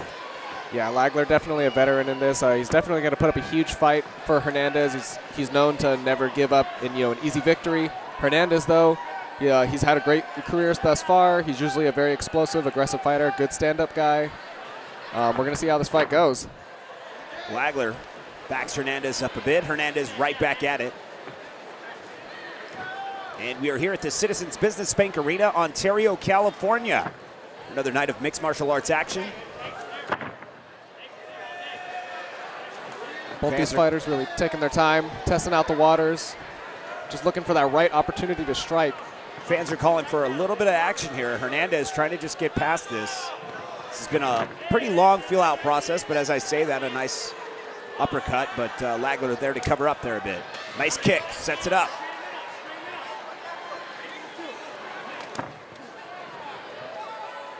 Getting a couple of quick connections here, a couple of little punch here and there, but they're really going to have to start picking up the action soon. You know, back in the days of Pride, they used to give out yellow cards. Not that they deserve a yellow card, but it just kind of reminded me of that. Taking a trip down memory lane for all the old school MMA fans. But Anthony Hernandez, he's landed some nice shots. I would have to say that he's ahead in points in this one. He's landed some pretty significant shots, and there's some more. But Lagler trying to make up for those lost points. Yeah, it's interesting to see. I'm sure that, right now it's looking pretty even. Hernandez is, like you said, he's landing a couple more shots, got a couple more points on top of Lagler right now. But these are both two great stand-up guys. They're both, that's where they prefer to be. They're not gonna. It doesn't look like they have any intention to take it to the ground. And Hernandez just constantly trying to get in there, but Lagler's been covering up pretty nicely. And the fans, like I said, they're getting a little bit restless here. We're ready at the halfway point. Most of the times when the fans start voicing their opinion, you usually see the fighters start picking it up because, I mean, they can hear it. They may, they're going to be into that fight, but they can definitely hear it if the whole crowd's going to start saying something. So sometimes, yeah, it does become a factor. Sometimes it doesn't. It depends on the fighter. Some fighters are like, I can't even hear anybody when they're out there, and some fighters do. I've even seen some fighters actually turn around and say some pretty funny things to the audience when they were getting talked smack. But it's a great event, man. I mean, that rarely does happen. But you can see they're really cautious. This is kind of a sign of respect. Like, I don't want to overcommit because I may get caught. But sometimes you have to overcommit to catch your opponent. And this has just been kind of a toss-up between these two. Here we are, 1 minute, 41 seconds remaining. And not too many shots have been exchanged between the two. But earlier, like we said, it seemed as though Hernandez was a little bit ahead in points for this round if it does go the distance. Yeah, at this rate, they're not putting in too much action, like you said, but they're going to be, they are conserving a lot of energy. They are going to have plenty of stamina. They're possibly, both these fighters, they've been known in the past to go the long run. They're not afraid to go the distance, and they can go the distance if it takes them there. So we could very well see something like that. Especially with them conserving energy like this, they're going to be more inclined to last.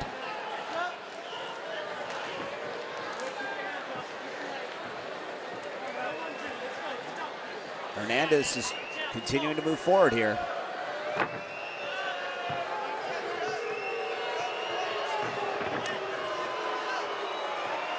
Referee David Michael Bell on top of the action. Any minute now will probably be calling for some action. And both fighters is sort of in a stalemate position here on the stand-up. I'm surprised nobody's kind of changed the elevation, maybe possibly take this to the ground to mix it up, throw an opponent off, but that isn't the case here. Both fighters just trying to showcase their stand-up, but somebody needs to mix it up to be able to throw their opponent off.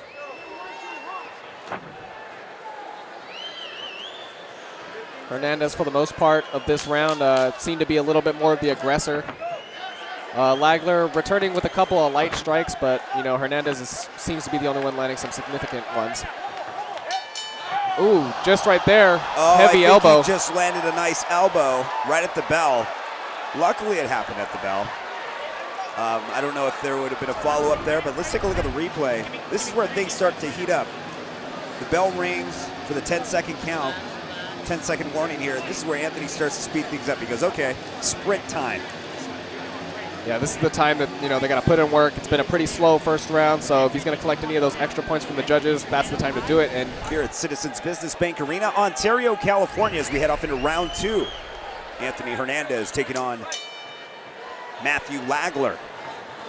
Lagler changes things up, shoots him for a takedown. Remember, round 1 was all nothing but stand up, not much action going on, but it seems towards the end with 10 seconds remaining in the last round, that's when Anthony Hernandez sped things up.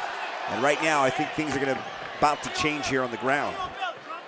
Yeah, I'm sure the fans are happy to see some difference in the fighting.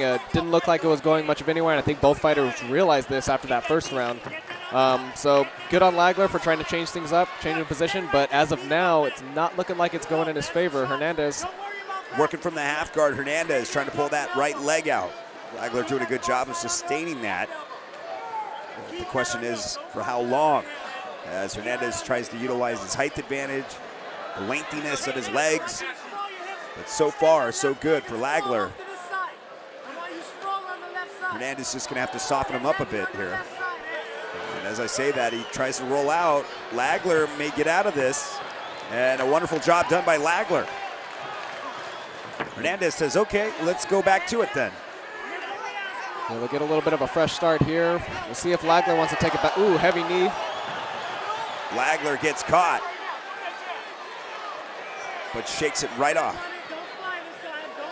You know, I'm interested to see where this is going to go. Lagler at this point has been the one, you know, he's tried the stand-up, he's tried taking him down to the ground. We're not really quite sure yet what he's going to prefer, but he might keep it up. He might keep it up in the stand-up. I think that's where he may be a little stronger. Yeah, absolutely. In his past, he's had a good, you know, takedown and all that, but Hernandez showed that he's able to defend that and able to reverse things as well, too. So Lagler's like, yeah, I don't know if I'm going to take it right back to the ground, but it could be a good thing for him to score some last-minute points with a nice takedown towards the end. It's very true. Hernandez switching stance. Getting a little deja vu from round 1 here.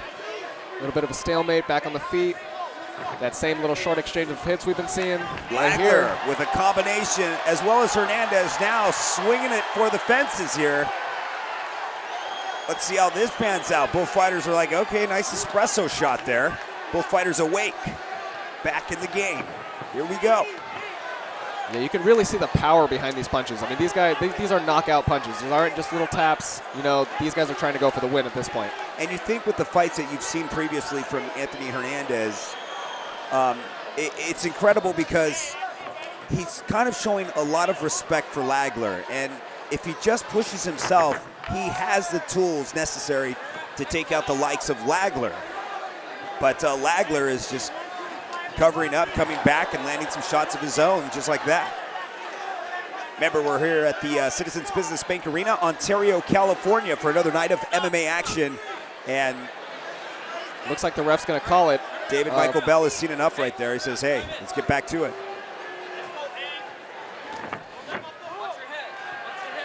Seems to be one of those fights. We've seen plenty of fights go the same way, where right as it's stalemate for a little while, right as you start talking about maybe there's no movement, a nice little flurry of hits comes through, but then not much for a little while, and then right back again as you start talking about it. A flurry of hits will come through, but for this round, for the most part, as we were saying before, Hernandez was leading in that first round with the strikes. I'd say it's fairly even with the strikes this time, as Lagler was able to land a few heavy ones back, especially in a couple of those barrages back then.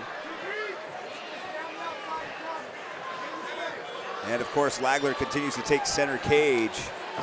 Anthony Hernandez with a high kick. Lagler tries to close the distance and looking to take this back to the ground, but Hernandez is going to swipe right out and deliver a knee possibly, and there you go. They're free once again. Coming down to the last minute of round number 2, and I mean, thus far, I'd say it's a pretty fair fight. It's not really any clear victor here yet. Looks like it may go the distance, so it might be up to the judges. Looks like the ref's gonna call a timeout right here. And we're gonna get a quick break here.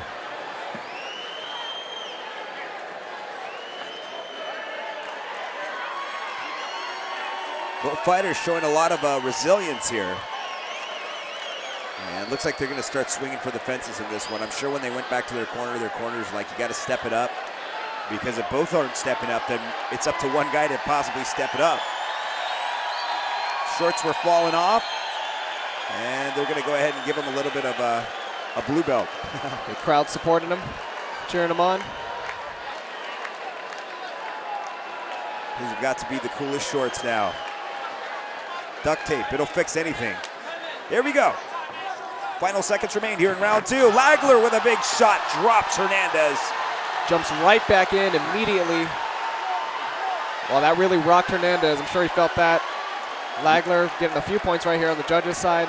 Lagler trying to cross over here, working from the half guard, now trying to deliver some nasty elbows. Can Hernandez get out of this? And man, Hernandez is just trapped a bit here. Looking to get out. And now reversing things with a nice sweep, but now back over is Lagler. Lagler doing a great job of picking up the slack there. Really, possibly took that round right there. He really wrestled Hernandez, took him right down to the ground. He controlled it from then on. And that concludes the second round between these two. Let's take a quick look at the replay. So like we were talking about, Lagler, both we saw kind of a repeat of round 1. Early on, we saw a little more grappling, for one, but immediately it wasn't very long before Lagler decided he wanted to take it back up to the stand-up and keep it there. After a quick timeout, though, we saw Lagler snap right back, rocked Hernandez completely, dropped him to the ground, managed to land a couple of nice elbows, a couple of nice hits there. Definitely going to look good in the judges' eyes as we head into round number 3. And man, what a great job done by Lagler in this one, a turn of events. Hernandez taking some severe elbows, but Hernandez was able to get a sweep, and then of course Lagler sweeps it right back. Sweeping each other here. We head off into round 3 so far, a battle between these two. Anthony Hernandez is throwing some really nice shots. Lagler had a takedown, I believe, in round 2. So it's going to be a pretty close fight, but this round will definitely determine who the winner is going to be and who wants it the most. Obviously, both fighters want it the most, but someone's going to have to shine in this one. Yeah, hopefully, it's round 3. This is basically, it's all or nothing. They got to put it on the line now or never. I'm sure the crowd's hoping too. We'll see a little bit more action possibly here. Maybe a little bit of change up in the stance, because really they're going to be battling for points if they're going to go the whole distance. And as of now, Lagler got a few points last round. He possibly could have taken the second round, but Hernandez then again could have possibly taken the first round. It's very even right now. David Michael Bell had to call some action earlier, I believe, in the round, in round 2, the ref. And it's been sort of a back and forth fight. No one really landing significant shots, but Hernandez, I would say, is the standout between these two at this point. Lagler, no, but it's a really close fight. I mean, this round could determine the winner if it does go the distance. It's very possible. I mean, these are two stand-up guys with really heavy hands. They punch and they aim for knockout shots. We saw the force behind those earlier. Both Hernandez and Lagler have gotten one takedown down on each other. They're pretty even right now, and all it takes is one punch to end things. So you never know. We got plenty of time left in the round. We'll have to see where they take it. Again, though, really seeing this patience, really testing out the waters, taking their time. I think they both understand that they're both really heavy hitters, and they know if they get caught up in a trap, it could be the end of the round.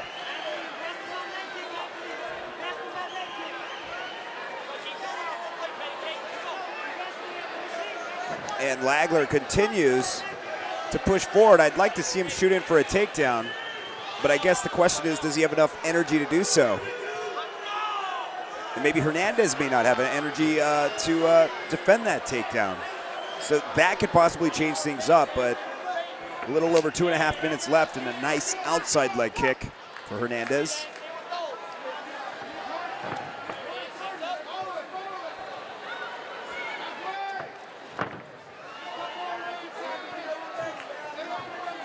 Noticed Lagler seems to be taking on a little bit more of the aggressor role this round. Hernandez, for the most part, seemed to be taking up that role for the last 2 rounds. But Lagler seems like, you know, I think he understands that he's got to put it all or nothing right now. And if he's going to show his stuff, he's got to show it now. Otherwise, he's going to run out of time. I think there's just a lot of respect between these two, and sometimes that's good, and sometimes that can work against you in the sense of like, man, I don't want to overcommit because I know this guy could land it on my jaw. You know, the list goes on, but I mean, in the end, it will affect this fight, and it will affect the outcome of this fight, taking that chance. Because right now, the crowd's feeling it. I know they're aware of it, you know, and it's a different situation when you're in the cage, but somebody's got to be the aggressor in this round to be able to take that win home. Because this could possibly be a draw if it goes back and forth like this. Yeah, it's definitely a possibility. We've seen it before, you know. It really all depends on the fighters. This is a very even match. It could be very close. That is a possibility. Hernandez with a nice jab there. Breaks through. And then Lagler returns the favor. Tonight's event being brought to you in part by General Tire, anywhere is possible. And of course, Lucas Oil, made in America, sold to the world.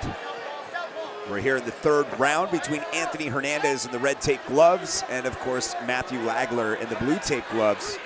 So far, it's just been a very stalemate situation here. Both fighters competing for center cage, it looks like now. Coming down to that last minute in the round, you know, they got to put it all out now, you know. Oh, and Lagler. Just like that. Yeah, Lagler with a takedown, that could change things up a bit, but he needs to go in for that takedown and won't quite get it as Hernandez back on his feet. That may cost him. A little over 30 seconds left, and the pressure is on. Honestly, right now, it's just a waiting game to see who's going to explode first, who's going to land that one crucial shot, or, you know, many crucial shots. Could be a knockout, could be anything, you know.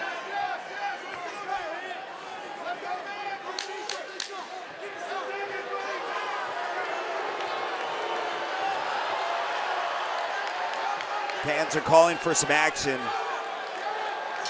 and that will conclude that fight.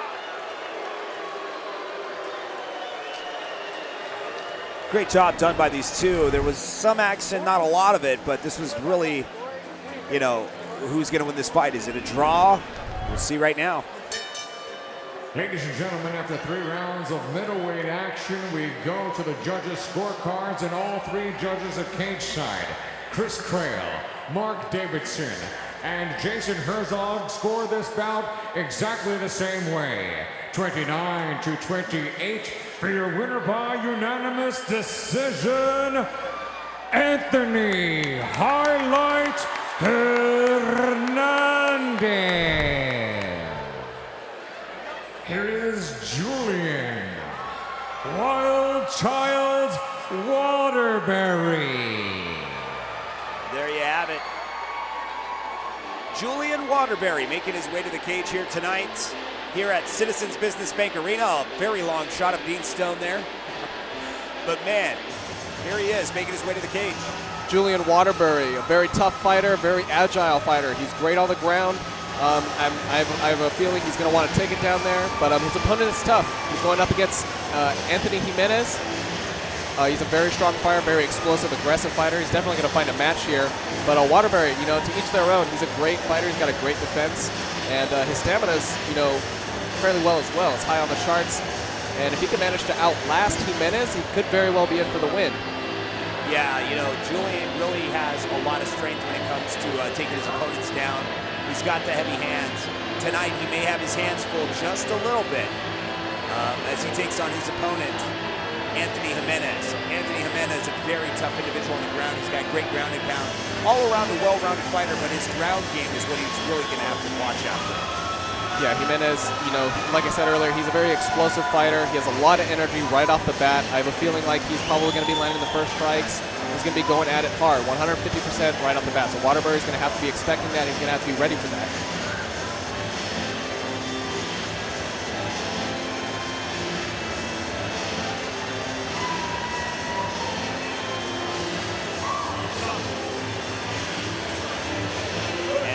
event being brought to you in part by General Tire. This is King of the Cage, Conquistadors, Citizens Business Bank Arena, Ontario, California.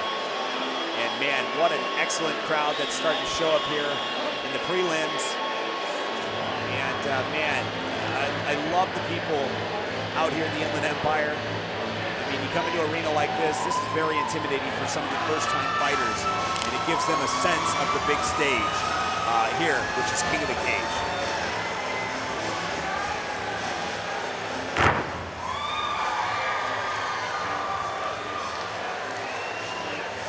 Here is Anthony Jimenez. And like we were saying earlier, Jimenez has got a well-rounded style. He's got a good ground game. And you can see him coming out right now. And very well-rounded fighter, but tonight he poses a huge threat against Waterbury. This is a really tough fight. And if Waterbury can grab this win, he will probably catapult himself into the upper ranks here at King of the Cage. Definitely. Jimenez is a very strong fighter. He's tough. He's very well diverse. He's good on the ground. He's good on stand-up. He can really take it anywhere he wants. He's just an absolute monster when he gets inside the cage. He's really, works to overwhelm his opponents with just a flurry of strikes, whether it be takedowns, whether it be just keeping him busy on the ground. He's just a very active fighter. He's got, he's got really decent stamina. Tonight, getting the opportunity once again to be able to, put his skills here on national TV. I'm excited to see how Jimenez's wrestling and jiu-jitsu is going to work against Waterbury, who's he's known, he's very strong for his ground game as well. It's going to be interesting who gets the takedown first and how it's going to go out from there. And here we go. We get set for this matchup. And before we do, we'll go ahead and throw it to the veteran voice of the cage, Dean Stone.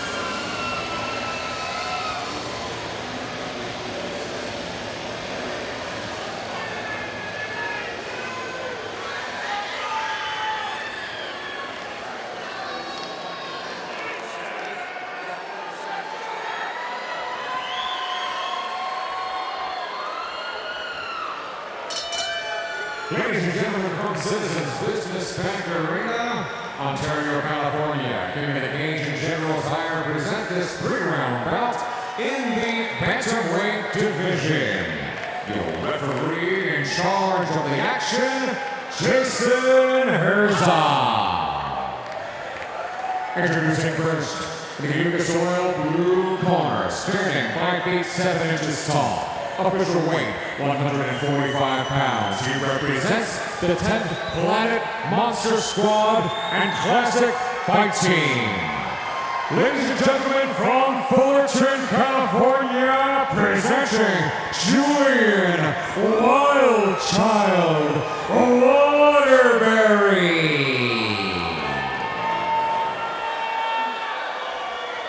Here's the part across the cage, fighting out of our General Tire. Red corner stands at 5 feet 6 inches tall. Official weight 143.8 pounds. He represents Adrenaline FC.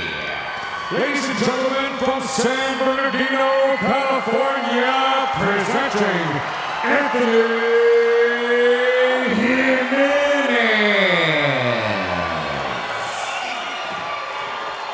Once again, your referee for this 3-round bantamweight bout, Jason Herzog, now with the final instructions.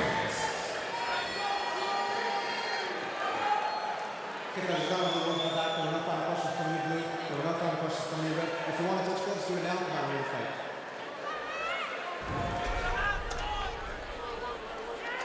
And we are set for this matchup between Anthony Jimenez and Waterbury. Waterbury in the blue tape gloves and Jimenez in the red tape gloves. And they are just going right at it. And a nice takedown. Jimenez with a hard, heavy drop. Waterbury definitely felt that. Jimenez doing a great job of control here, pushing him up against the fence. Jimenez getting a little bit of opportunity here very early in the round. And now trying to work some elbows here as he tries to create some space. And more shots from the top. Waterbury went for a ride there for a second. Yeah, that was a very heavy slam that definitely did some damage. Regardless, I don't know how tough of a fighter you are, but that was a hard slam. Waterbury looking like he's fighting for any kind of position he can get into, but Jimenez keeping it tight, not giving him any kind of space to move. And Jimenez just continues to fight for position here. And Waterbury's not going to give it up quite yet. Still pushing him back almost to the half guard. And Jimenez just says, fine, then I'm going to give you some lefts. And now he's softening Waterbury up. Waterbury. Oh, man. And devastating blows. Looking to take the back and going to work. Waterbury is in serious trouble. Yeah, Jimenez has some serious intent behind those punches. He's landing hard hits. He's going for the kill. He's trying to win. And some blood there. I think he's got this. That is in. About to be, as I say that. He's got to set it up there. Not quite yet.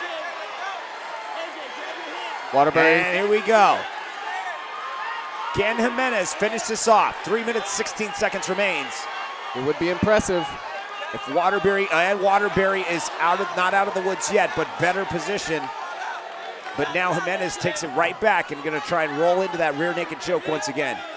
This is a very dangerous position to be in, especially for Waterbury right now. Jimenez is ideal. This is exactly where he wants to be. We've seen this devastating hook over the stomach, taking the back. They're basically able to do whatever they want with their opponent. Yeah, the body triangle is sunk in right there, but man, he's just trying to get those hooks in.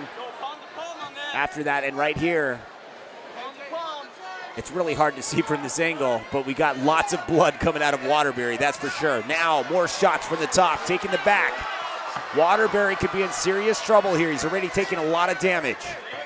And Jimenez doing a great job this round, putting on the full aggression here. Waterbury covering up here for a second. And Jimenez just going back to work. And they've got to call this here shortly. He's almost... And look at that, man. Look at the fight left in Waterbury. Yeah, Waterbury's a tough fighter. He's definitely not going to give it up easy. But Jimenez is persistent. He is determined to get this. Yeah, he's just smothering Waterbury. Now Waterbury to his feet, and a great job, and they are free. Look at this.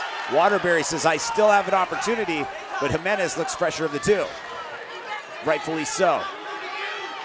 But they are back at it. Oh, and he moved in. Waterbury getting a little bit of a fresh start here. Off of the ground now. But Jimenez looks like he's going to sweep him off his feet, and not in a good way. And here we go. Right back to it. Trying to work that half butterfly guard, trying to keep him out. And Jimenez is going to try and reach over here.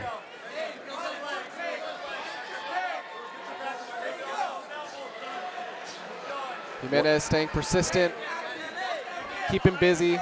That's something really to keep in mind in front of the ref. If he can keep him on the ground, he can keep him on the ground the whole round as long as he's staying busy, landing strikes, improving his position. Little over a minute left here, and Waterbury's suffering some blood coming out from the nose there. Jimenez damaging him earlier in the round. And Jimenez just trying to stay busy here. Really, Waterbury hasn't had an opportunity to showcase his skills. Jimenez becoming a very problematic situation for Waterbury as he tries to set up another rear naked choke and trying to gain position here. And now Jimenez might end up on the bottom here as Waterbury tries to take up the back. Waterbury showing some skill, getting out of that situation and now flattening them. The tables have turned here. Yeah, I mean, Jimenez was throwing some really heavy shots. He was using, he was going 150%. He's definitely going to be feeling just a little fatigued. I don't know how much of that is going to affect his performance, but looks like Julian makes it pass through the bell into the next round. And that will conclude that round. Let's take a look at the replay here. Gets that nice takedown at the beginning and starts things off right. Yeah, Jimenez just really dominated this round. He was keeping the strikes on. He was managing to keep strikes, keeping domination on the floor, grappling on the stand-up. If it got back up on the ground, he took it right back down with another slam. Got a couple of good takedowns there. We saw Waterbury having a kind of a hard time getting out of things, but towards the end of the round, he was able to turn it around on the ground and actually managed to take Jimenez's back. Unfortunately, though, with only about 15, 20 seconds left in the round. So we'll see how it plays out in round number 2. The action continues here from Citizens Business Bank Arena, brought to you in part by General Tire. And of course, Lucas Oil. This is King of the Cage. And taking a quick look once again at the replay of Waterbury and Jimenez. And welcome back to Citizens Business Bank Arena, Ontario, California. This is King of the Cage as we head off into round 2. Waterbury versus Jimenez. Waterbury in the blue tape gloves and Jimenez in the red tape gloves. Jimenez leading a nice round 1 between these two. Getting that nice slam in the beginning. Waterbury would end up fighting from his back most of the time as Jimenez landed some nice shots, and then he would have to fight from his belly when he took the back of Waterbury. So, you know, it's probably in the best interest of Waterbury just trying to keep this on the feet. We haven't seen too much of his stand-up. But Jimenez is going to look to change elevation here.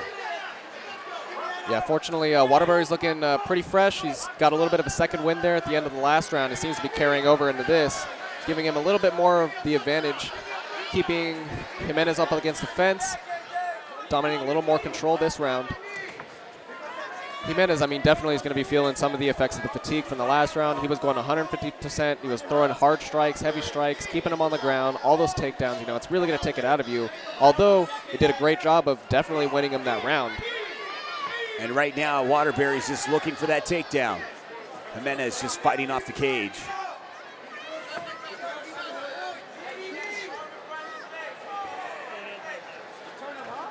And the blood continues to drip from Waterbury's nose. Waterbury looking to take that single leg.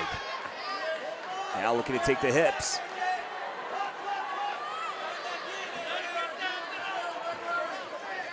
Waterbury really turning the tables a little bit here. We're seeing a lot more dominance from him now. Really managing to control the bodies, keeping Jimenez up against the fence. Jimenez trying to break out now, fighting the hands. And right here, just constantly trying to break free here. Waterbury may be in danger of getting taken down, but not quite yet.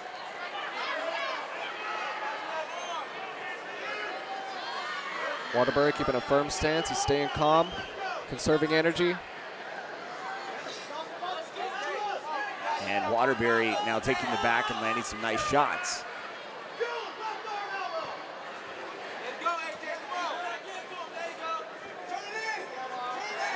And trying to turn it in is Waterbury.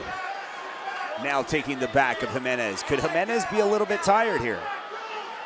You know, he's exerted a lot of energy in round 1, and Waterbury could be capitalizing on this. Yeah, I mean, definitely the benefits to Waterbury over that last round. He was taking, you know, some heavy hits, and we did see some bleeding, but fortunately, he would have been able to conserve some energy there. Wasn't really spending too much, just mainly defending, was passive that round. So he's probably full of energy now, a little bit more so than Hernandez is at least, and he's definitely going to exploit that if he can.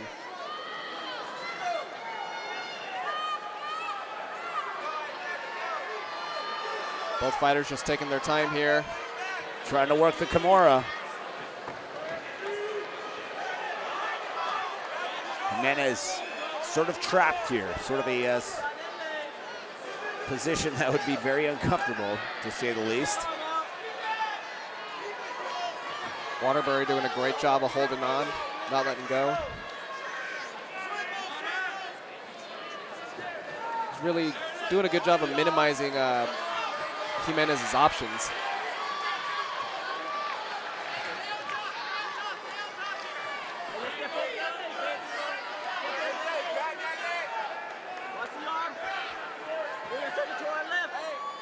Still holding on to that arm, and possible danger of an arm bar here if he flips over the right way.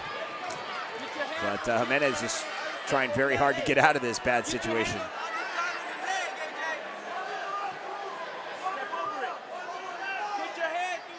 Waterbury seems determined to take that arm. Jimenez gets flipped over, and he might possibly have something here. He flattens him out here, right. Jimenez is not out of the woods yet. Oh, man. Ooh, Waterbury managing to lock the knees, got that arm. The persistence paid off, possibly. Not allowed to knee the spine there.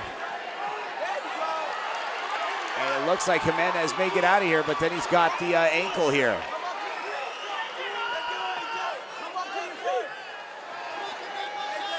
And nice transitioning by Waterbury. But now things have changed a bit here. It's like a human jigsaw puzzle. Yeah, Waterbury, really displaying his flexibility here. It's really working to his advantage. Great round by Waterbury this time. Definitely improved from the first round that we saw. He, was able to keep that takedown. Once he got the takedown, he was able to keep him on the ground for the majority of the round. He was really working for that arm for a long time, but hey, the persistence almost paid off. He was just quite there, but, not enough to end it. Right here, this is where he's holding on. Fought with that right arm, rolled over, but he wasn't done yet.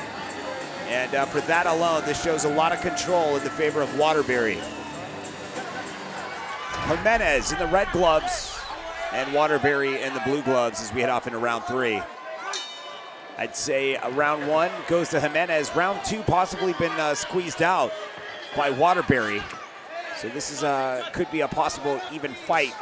But that's why I'm not a judge, because this is a hard one to call so far. Yeah, both fighters doing a great job. They're both staying active. They're both looking fresh. Did look like Jimenez was a little bit more fatigued last round, but looked like they're both starting off fresh this round. Looking good, staying light on their feet. It's really anyone's game at this point. Jimenez comes in with a combination. Waterbury backs up. They're back in the center cage here.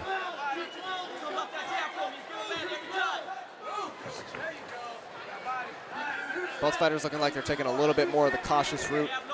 We're in the last round here, so really this is everything. They really would, Waterbury worked hard that last round to build up his points, try to match Jimenez.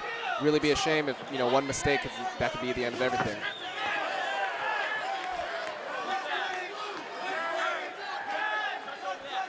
Waterbury had a nice, points that he scored in the last round was on the ground with Jimenez. And in round 1, Jimenez was controlling it pretty much on the ground. I don't know if it's an exhaustion or just getting tired, but things changed in round 2, but it looks like he's getting a burst of energy as Jimenez continues to keep up those shots.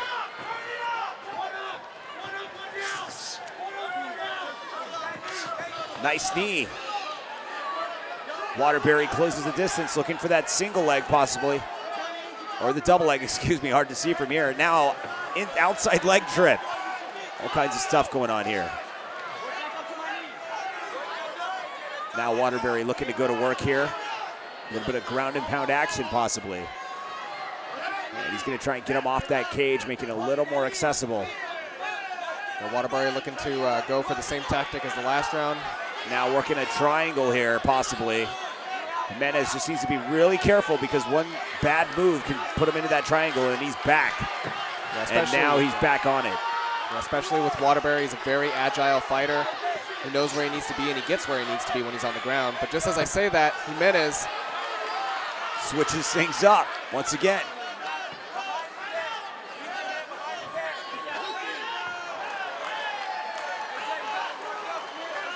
Both fighters just continue to persevere here. A little over 2 minutes and 20 seconds left. Waterbury manages to take the back again. It's a good position for him. See if he can make something out of it.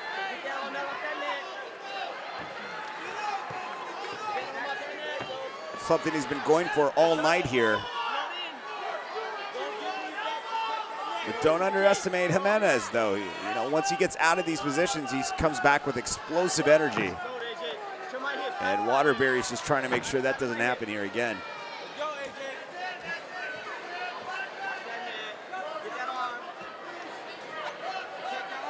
Waterbury doing a great job keeping the weight down, keeping control of Jimenez, making sure he can't really get anywhere. Now taking the back and staying there. Still got a minute and a half to maintain control here and possibly win this entire fight. Or take advantage and throw some shots, but he's not letting go anytime soon. Yeah, Jimenez is going to have to break out of this relatively soon. Jimenez trying to utilize that cage. Waterbury trying to sink that rear naked choke.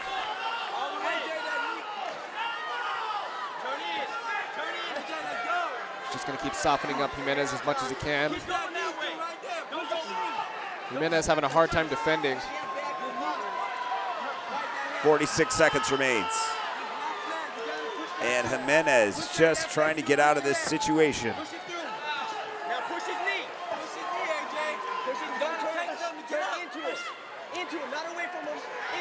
Waterbury potentially taking this round just by domination and control alone. He's managed to hold him down thus far fairly well.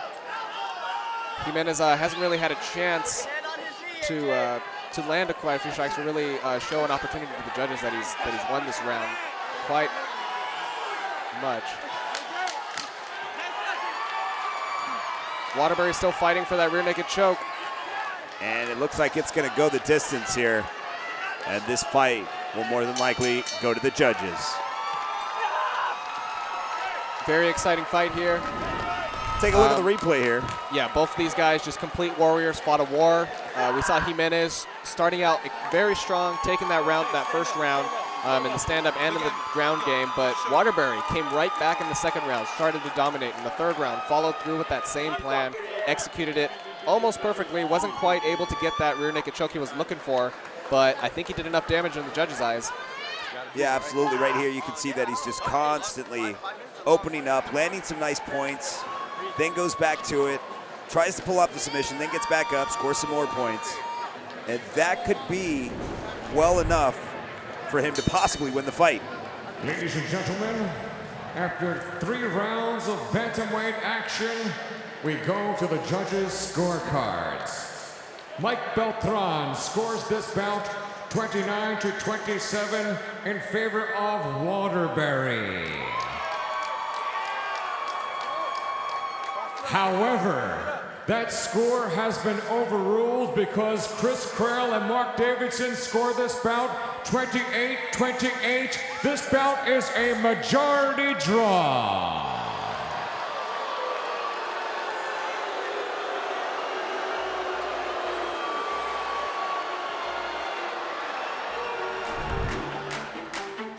You know, he's a tough wrestler. He's like a science experiment, I guess, now, you know, with training lab, and, you know, he's training with a lot of top level coaches. So he's a very seasoned and tough opponent, and I'm looking for a good scrap. This fight tonight with Mark Dickman is more than just a win or loss to me. It's about solidifying my legacy with the King of the Cage to go down as one of the best champions that King of the Cage has ever had. Going into hostile territory is going to be tough, so I'm going to have to make a statement and put a stamp on him. Fighting out of Citizens Bank Arena, you know, I made that place my home. I'm more comfortable there than waking up in my own bed. You know, the fans here, the atmosphere, everything we've built up to now is leading into this and to my biggest fight of my career. I'm not looking past Juan. He's the only thing that I'm concentrating on and nothing else. My opponent, Mark Dickman, is going to be my toughest challenge up to yet. He's a tough fighter. He's an accomplished wrestler, an NCAA All-American. He's been training with one of the best jiu-jitsu practitioners in the game. I expect him to wrestle me. You know, I think he's been working with Ludwig and learned to set up his shots. So he's going to have some good footwork, and he's going to set his shots up good for the takedown. But I think winning or losing, he's going to come get in my face. He's looking for his last opportunity to make a name for himself, and he's came to the wrong house to do it. This is our house. This is King of the Cage's house. This is JUAN ARCHULETA's kingdom, and I am the king of this kingdom, and I'm going to defend it to the best of my ability, and I'm here to stay. Hey Juan, you know, we've been cool, but when that door closes, it's business as usual. Mark Dickman, you're a veteran in the sport. Thank you for this opportunity to be able to share the cage with you. Let's put on a show the fans are going to be entertained with.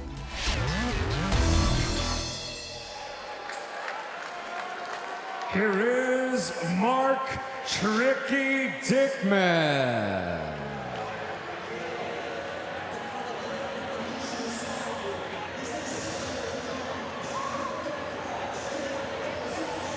Mark Dickman making his way to the cage now. Mark Dickman's a very experienced fighter. He's a veteran in the ring. He's been doing this a long time, you know, great ground fighter, got great wrestling, great jiu-jitsu. Definitely going to prove a match. He's going to be a little tougher than the last few opponents we've seen fight Archuleta. I think he's definitely going to give him a run for his money. They're very similar fighters, have very similar fighting styles. I think that's why we're going to see Archuleta's going to get a little bit of a mirror match here, but you never know. Archuleta's our champion. He's got 4 belts in 4 different weight classes. It's going to be a very tough challenge, but sure to be a very exciting fight at that.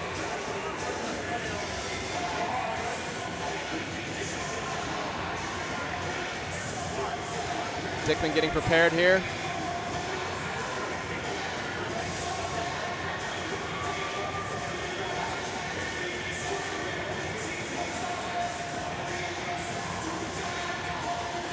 Dickman, as always, coming into this fight, very cool, very calm and collected. He's focused. He knows what he wants to do. He has a plan. He's just, you know, he'll take on anybody, and he's going to come in here, and he's definitely going to, I think he's going to show Archuleta that he's going to be possibly one of the toughest opponents he's ever fought.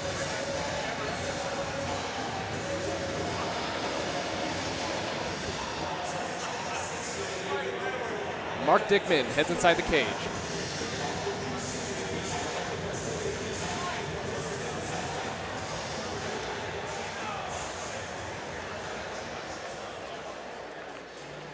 Here is Juan, the Spaniard, Archuleta.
Juan Archuleta making his way to the cage. It's King of the Cage's very own champion. He's got 4 belts, 4 different weight classes.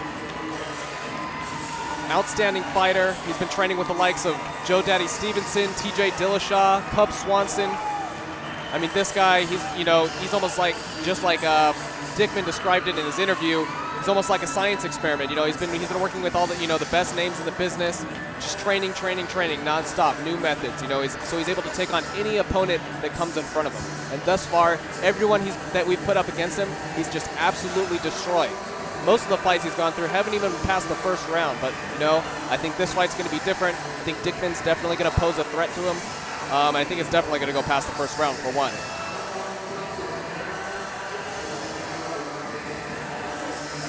We see Joe Stevenson here, Juan Archuleta's head coach and former King of the Cage champion.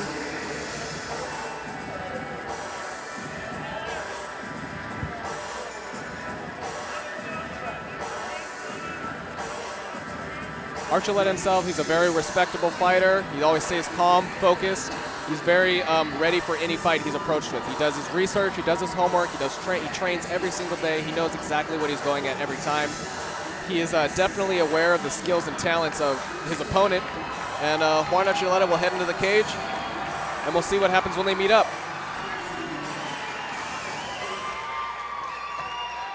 When we return, the action continues here at King of the Cage from Citizens Business Bank Arena in Ontario, California. We'll see you in a few. King of the Cage on MAV TV. We'll return after this.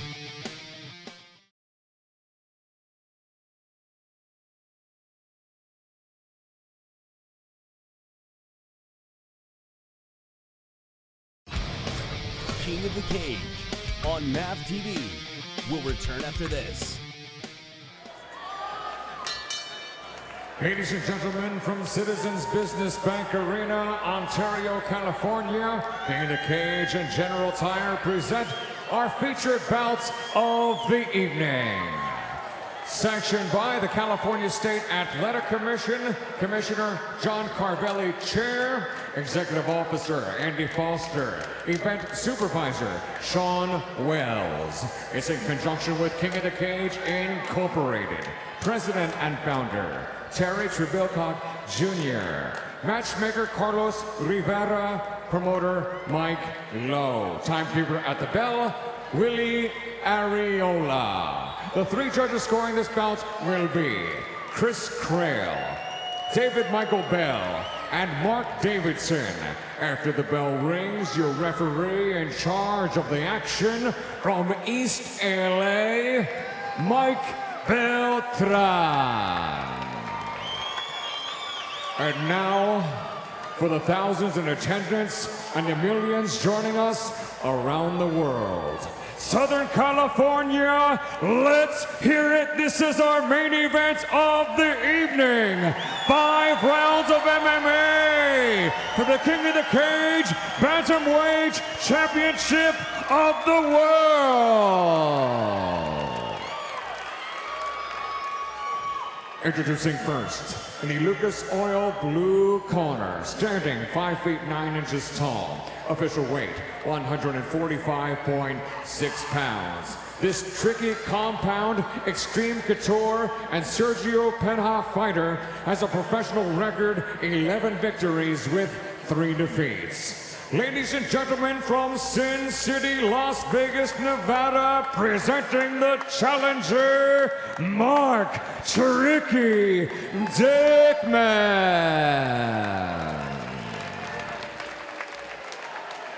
Here's the opponent across the cage, fighting out of our General Tire red corner, stands at 5 feet 8 inches tall. Official weight, 145.4 pounds. This training lab fighter has a professional record of 17 victories with 1 solitary defeat.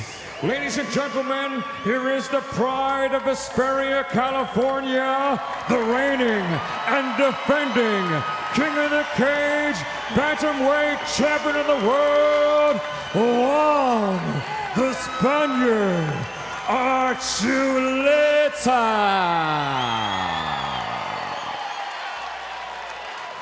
Once again, your referee of our championship main event, Mike Beltran, with the final instructions, 5 rounds scheduled. All right, gentlemen, been under the rules already. Protect yourself at all times, obey my commands at all times. Touch gloves now if you want. The sound of the bell, come on out and handle your business. Let's go. And here we go. Championship action has arrived. Definitely been looking forward to this match. Mark Dickman is quite possibly one of the hardest fighters, toughest fighters that Archuleta is going to face thus far in his career. Absolutely. You know, the competition gets more and more fierce every time Juan takes on another opponent. He said it himself. He's like, why am I going to be in this game and fight any easy guys? He's never taken an easy fight as long as he's been at this organization, and he's proven but to be a future legend in the making. Right now, Dickman showing a little bit of height advantage, just a little bit. You can see the length of the legs, where a kick might just come out of nowhere, but that's nothing for Juan that he hasn't seen before in the cage, because, man, he is just in his prime of being a pro. 4 belts, man, guy's been busy. Yeah, something we've never seen before, you know, in King of the Cage. An outstanding fighter, definitely earned every single one of those, earned every single win that he's fought. I mean, he took on the likes of Derek Mandel, who's just one of the top wrestlers that has ever been here at King of the Cage. And, man, they were slamming each other just like that, back and forth. But Dickman gets back to his feet. Says a lot about him, especially for someone like Juan Archuleta taking you down. But he's really fighting for it now. As I was saying before, Dickman, he's a very experienced wrestler. He does great on the ground. As we know, Archuleta, he's also a very experienced wrestler. And so I feel like Dickman's going to know all the little tricks, all the little, tips and tricks that not your average fighter is going to bring to the cage, Yeah, definitely. Dickman's Dickman's definitely going to be able to defend against a lot of the things that many of Archuleta's opponents before have, haven't even been able to see coming. This says a lot, though, when you look at Dickman and being able to defend this takedown attempt for almost like half the round here now. That's just says a lot about Dickman and his takedown defense, because Juan is a Class A wrestler, man. He is one of the best, the cream of the crop. And, man, like tonight, look at this. But Juan's not letting up, man. He will not let go. He is the epitome of perseverance and persistence, I should say. Yeah, definitely. He has a willpower that's just unmatched. Dickman doing a great job at defending here, pushing that knee out of there. But, Archuleta, we've seen this move before. He's hacking him down. You see a little bit of redness up above the knee and the thigh area. It's just he's hacking down, every one of those shots over and over and over again. Eventually, he's not going to be able to feel anything below his leg. Yeah, Juan Archuleta is a very tactical fighter. He brings his tools and he keeps his opponents guessing. And that's one of the talents he brings to the cage. But Dickman, man, I'm very impressed. Thus far, hasn't get taken down, because a lot of the attempts and takedown attempts by Juan Archuleta are pretty much 10 out of 10 every fight. He'll get 10 out of 10 takedowns every time. Perfect. But look at this. This is the same takedown attempt. So whether he's got the takedown or not, this will count as that takedown that he's been trying to get. And almost there. Knowing Archuleta, he's not going to stop until he gets it. Yeah, absolutely. But like I said, Dickman, I don't think I've seen anybody hold on this long enough. Yeah, definitely. He's going to get it. Very rare. Look at that. Dickman right back to his feet. Like we said, he knows exactly what to do. He knows what Archuleta is going for as soon as he takes him to the ground, so he's not letting him do that. But Archuleta is a very quick fighter, very agile fighter. He catches many of his opponents off guard, and all it takes is one little moment, one little slip up. Yeah, absolutely. And right now, just constantly fighting this, just taking a lot of energy. Now holding on to a leg, trying to pick that ankle here. Both of these Class A wrestlers just really showing their skill here. Yeah. It's almost like a stalemate. They're all tied up like a pretzel, but they're not going to. Neither of them are going to let any of them take the advantage as easily or as quickly as they expected to. That's very true. I mean, they're just constantly persistent with each other, and that makes for a very exciting fight. Look at Beltran calling for a little bit of action, but sort of an awkward position here to get any action going in there. But like you said, it is sort of a stalemate position. And now Juan Archuleta and him are about to be on his feet. Will he get another chance to get this taken to the ground? Dickman's still defending it. This is like a takedown tug-of-war. It's really coming down to a very fine line difference in skill here. I think Archuleta is really just fighting to prove that he is the best, in what he does. And these people, they fight. Oh, we see a foot stomp. Classic move there. We don't see a lot of that in King of the Cage here. Yeah, at least not, recently. Enough. Yeah, and it's a very underutilized tool. I love seeing the foot stomp. Now Juan Archuleta spinning around, and they are free.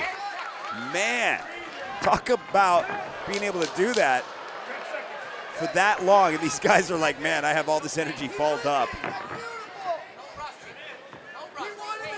And of course, Joe Stevenson in the corner of Juan Archuleta.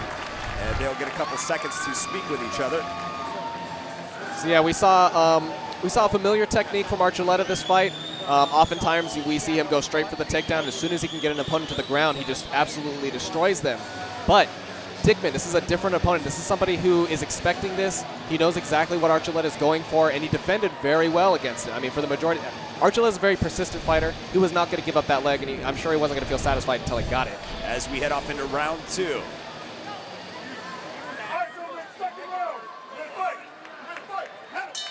Mike Beltran, our rep for this matchup. Juan Archuleta in the red tape gloves, and Mark Dickman in the blue gloves. Both fighters starting this one out on the feet. Last round, Archuleta spent most of the time trying to take down Eric Dickman. Eric Dickman showing some very good takedown defense, which became like a tug-of-war takedown. But ultimately, I think that round's going to end up in Juan's favor just because he was the aggressor the entire match, even though Eric Dickman was doing a wonderful job of, the takedown attempts. Yeah, it's very true. Archuleta was staying the aggressor. He was dominant. I mean, he wasn't very dominant, in trying to get him down, but he was persistent, and he kept it going the entire time, full strength. Absolutely, yeah. Dickman had a hard time trying to break free from that, but I'm very interested to see how this is going to go down. I think both fighters are like, okay, let's agree here. Let's just fight on the feet for a second. But Archuleta knows he's going to set that takedown up with a couple of shots. And Eric Dickman is very aware of that. I'm sure they trained a lot on the takedown defense as well with someone like Juan Archuleta who just loves to dump his opponents on their head. I mean, yeah, I mean, just a few fights ago, we've seen him literally knock fighters out by just the slam.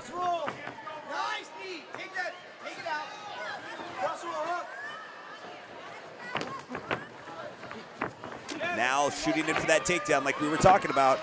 Dickman working with one leg here, as well as Juan Archuleta working with both, going for that single leg. And Archuleta, once again, going to be persistent with these takedown attempts, which is going to, you know, take a lot of energy out of both fighters, but mostly out of Dickman, trying to defend these. At this point, it'd be very interesting to see that even if he was successful, as we saw, he did manage to get him to the ground in the last round, but wasn't able to make much progress after that. I mean, both fighters just locked right up, wasn't letting each other move at all. And now Juan Archuleta is getting another opportunity to possibly set up another takedown. Dickman getting that opportunity to utilize those hands. Oh, and he takes it back on his feet. Dickman getting right out of it once again. Yeah, impressive. Yeah, Dickman's smart. He knows to avoid that. He doesn't want to slip up at all. He knows that if he gets it onto the ground, it's going to be a battle. And especially, you know, no one wants to get slammed. You know, you get slammed, it's not only humbling, but it scores a lot of points in the minds of the judges. So Dickman has avoided that and those catastrophic takedown points. Yeah, not to mention crowd points. Yeah. Oh, man, Archuleta starting to let those hands fly. Now going in. Oh, man, dumps on his feet. But look at this. Dickman's like sort of the magnet with the earth. He's like, no, I'm not going down. I'm going to stay up. Yeah, it should, you know, the reaction time. He's immediately back on his feet as soon as any kind of slip occurs. Yeah, he's just on it. And like I said, it's very impressive. You see the hands there. He's holding the hands below his legs. He's blocking those knees. He knows Archuleta's just trying to take him down. Oh, man. Chopping it down like a tree. Man, it takes an elbow to the head. Whatever it takes, Archuleta's like, I don't care. If I got a knee of buttocks, I'm going to do that in order to get this to the ground. Hey, every shot those counts. are very legal, too. Archuleta's just, he's just a practitioner of the arts, man. He just, whatever it takes. You got to really admire the stamina, too, of him. I mean, he stays fighting at full power for the entire fight. Yeah. Every fight he's in, you know, if it makes it that long. And Dickman, I mean, this is a good strategy. I mean, if he continues to go this route, yeah, you got several rounds here. It's a championship matchup. But if Dickman can get him tired, you know, with these takedown attempts, he may be able to score something. But the other thing is, though, the cardio of Juan is just outrageous. So that poses a threat as well.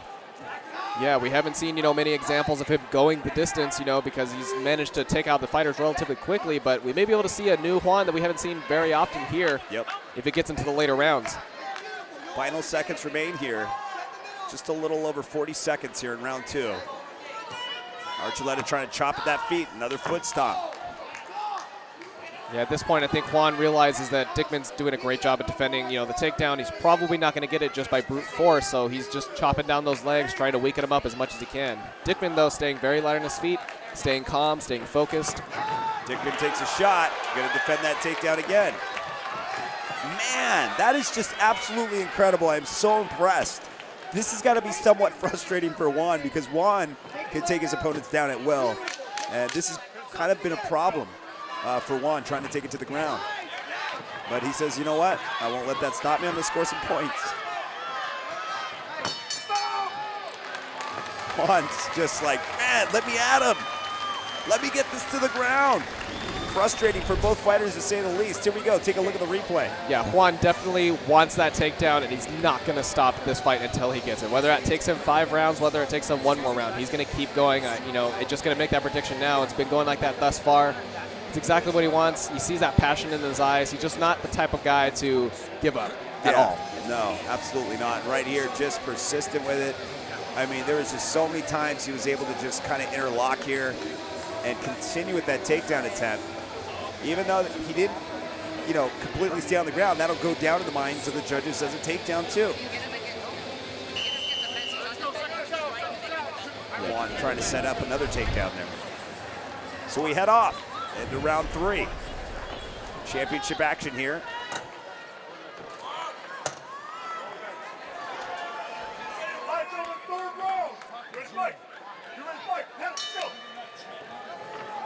Very interesting to see where this goes from this point. If I had to make a prediction, I'm going to say Archuleta is going to go for that takedown again. It's just that just seems like it's what he wants to do. But I'm sure Dickman's never going to give him any. He's not going to give it up easy. He's already proved that. I think Archuleta understands that. But you know, he's probably just going to keep working those knees. You got to do something. Dickman is just, man, just in shape, man. Phenomenal shape. Both these fighters. And this is really the best of the best here at King of the Cage, man. These guys are really throwing down, but Dickman, to be able to, you know, defend those takedowns by Juan says a lot, like I said. But he's got to put something together to be able to differentiate himself from this fight. Land some shots, easier said than done. Yeah, Dickman changing things up and going for the takedown right there. Wasn't able to make much out of it. Little scramble man. Here. Look at this. This is the type of fight that you love to see when both fighters are just got wrestling abilities. You know, the skill level is incredible.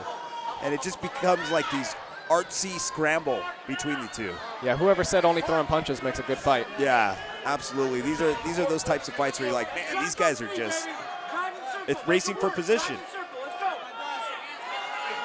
You know, it's raw, it's refined technique over time, years and years of practice on both of these fighters from great trainers. They've been fighting everywhere. I think Archuleta has definitely met someone that's able to, you know, match him as far as at least the wrestling technique.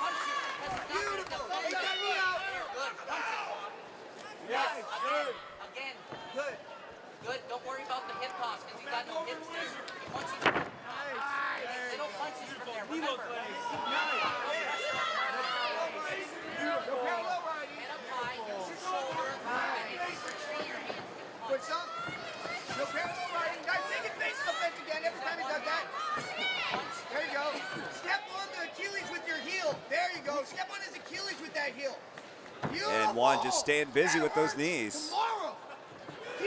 Yeah, Dickman's definitely going to be feeling that over the next week. And we're giving a little commentary time there to Joe Daddy Stevenson in the corner of Juan Archuleta. I'll never forget the time we were in the Philippines and Joe Condon was fighting and Joe Stevenson was in the corner of Condon. And man, that place was just so quiet. You could hear Joe Stevenson's voice from the nosebleed seats. Juan's starting to open up, let those hands go once again, and they are free. This fight has gone by pretty fast. Lots of action going on. Scramble between the two. Trying to go for that takedown once again. And Dickman once again defending it like a champ. More foot stomps. Trying to scoop his feet up. But Dickman is still standing. I think at this point it's really a matter of, you know, how long Dickman's legs are going to last taking all those hits. Yeah. If he doesn't change it up soon or try to take advantage of a different situation, you know, that could be something very detrimental to this fight. Little over a minute and a half left.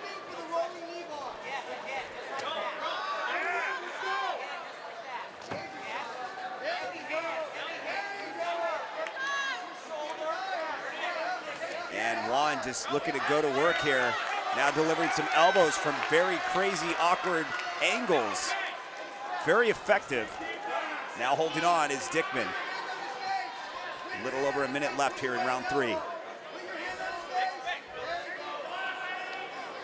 You know, we talk up Archuleta's wrestling game a lot, and, you know, it's great, but by no means is he just a ground fighter. I mean, Archuleta, he's well diverse in every situation, every scenario. He's going to be mixing up strikes everywhere he goes. He's trying to keep Dickman on his toes as much as he can. Anytime he can throw him off guard and use any little second, you know, to gain and improve his position. And now, landing some nice shots. Dickman still rolling, trying to get out of this. But Archuleta doing a really good job of controlling this now.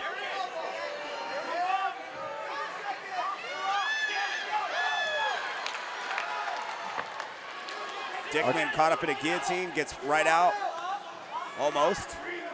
Juan Archuleta just utilizing it to really land some nice shots.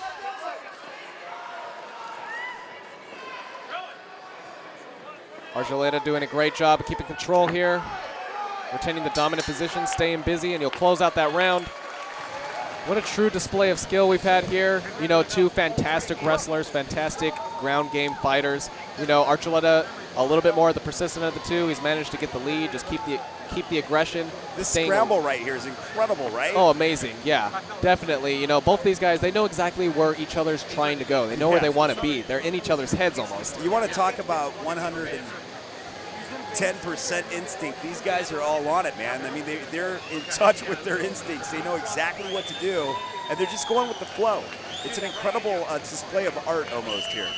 And you know, it's both these guys fighting just 150%, but both maintaining a very calm, very focused demeanor. And, you know, the way they, you know, fight each other, the explosiveness, constant, like, just 110%, you think they would be tired, and they obviously are, but look at them. They still push it. Yeah, they're fine. You know, even if they are tired, you know, they've been training. They know not to show it. Yeah, you know, they're not going to show it at all. It's like we just started round 2 here. But here we are, round 4. Definitely, though, the sweat's going to start becoming a factor here. They're going to be slipping around a lot more and maybe get a little bit harder for Archuleta to solidify, or Dickman for that matter as well, trying to solidify any kind of submission or hold. And you can see, man, the energy is about equal between these two. And Dickman is still just down with the takedown defense, man. I mean, he's honestly just having to fight this off, but he does a really good job of it. The majority of the times, Juan always gets a takedown. Oh, he finally gets a flip. He found a way. He does a little front flip there. Man, he found a way. He goes, okay, well, let's flip it. You know, it just wouldn't be an Archuleta fight if there wasn't a clear slam. Oh, man, he just flipped the script big time. Because, man, you think that he was going to go this way, and then he's like, okay, let's try this. But right now, it's got to be a little bit careful. You do not want Dickman to start setting up that triangle, but the explosiveness of Juan, you know, will probably pop out of here shortly. Yeah, Dickman, you know, doing a good job of, you know, defending. He's keeping it tight, not really giving Juan many options or really any movement to go anywhere. But despite that, Juan managed to get him to the ground, and that may mean he'd be able to do it again. Popping right out, now working from the full guard. This is where Juan can become a very dangerous situation. Now, I don't know with Eric Dickman's, you know, background here on the ground. We haven't seen some of his previous fights. So this is new to me, but Juan, I know from his previous opponents, is just controlling his opponents, you know, from the full guard. And just in the top position here as he tries to create some more space. Dickman utilizing that fence to his advantage.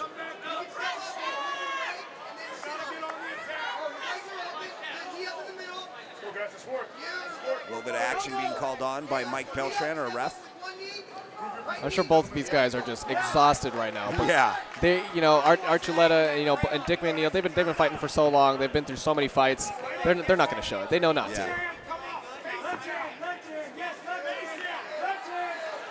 Dickman, though, really going to have to show some kind of improvement. He's going to have to flip the script. He's been defending, you know, fantastically this whole fight, but unfortunately, defense isn't enough to get the win. Really trying to utilize his foot stomp. Dickman out once again. Dickman trying to loosen up here, trying to let those hands fly. Takes almost a kick to the dome, backs up. Dickman getting a little bit winded here. Rightfully so, though. Yeah, Archuleta is, you know, never going to be an easy opponent to go against, and he will work you.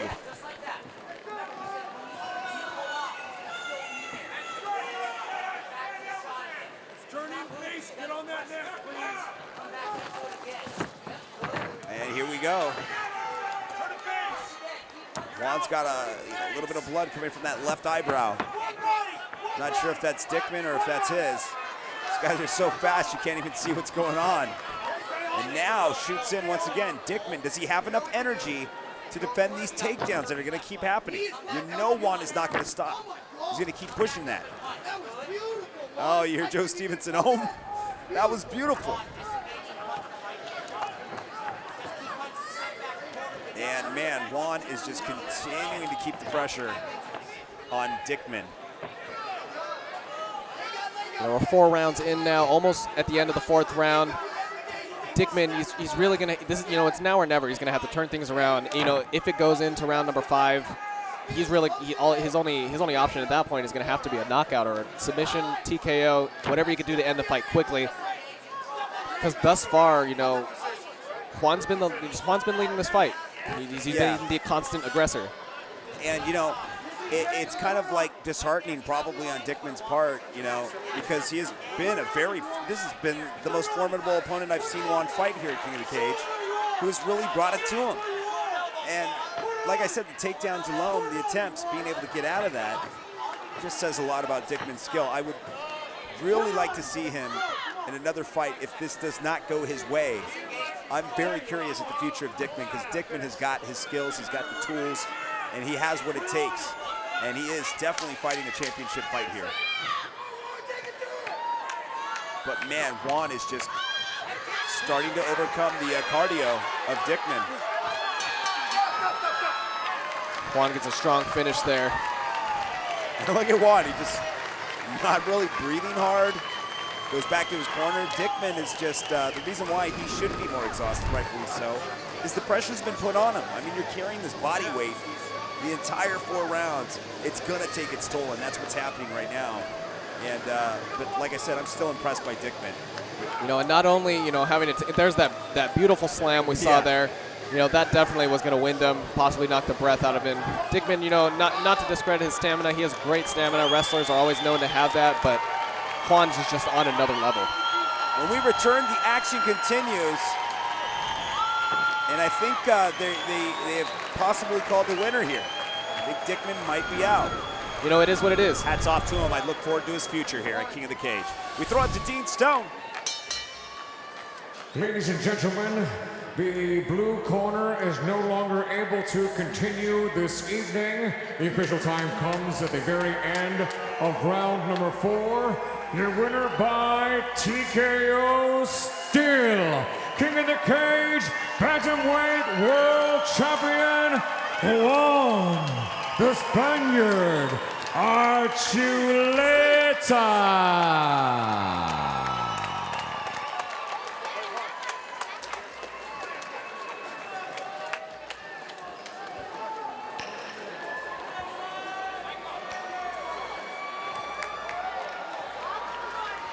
Juan the Spaniard Archuleta retains his bantamweight belt. 4 grueling rounds of grinding. A lot of grinding. You broke him. Yes, sir. First of all, I just want to say that, guys, I get all my strength from the Lord, man. He's lived through me. I've got a platform to just let everyone know that my God has worked through me, and it's not about me tonight, guys. It's about my team that's put in the diligent hours of sacrifice, my beautiful family that has sacrificed more than anyone I could ever imagine, and most importantly, guys, I just want to leave it at this and say I send my condolences to Mr. Treblecock. That all needs to be said. He's the only man that gave me opportunity when no one else would. Thank you, Terry. I really appreciate every chance you've given me in this whole organization. Thank you. My condolences from my family and I sent to you and my team.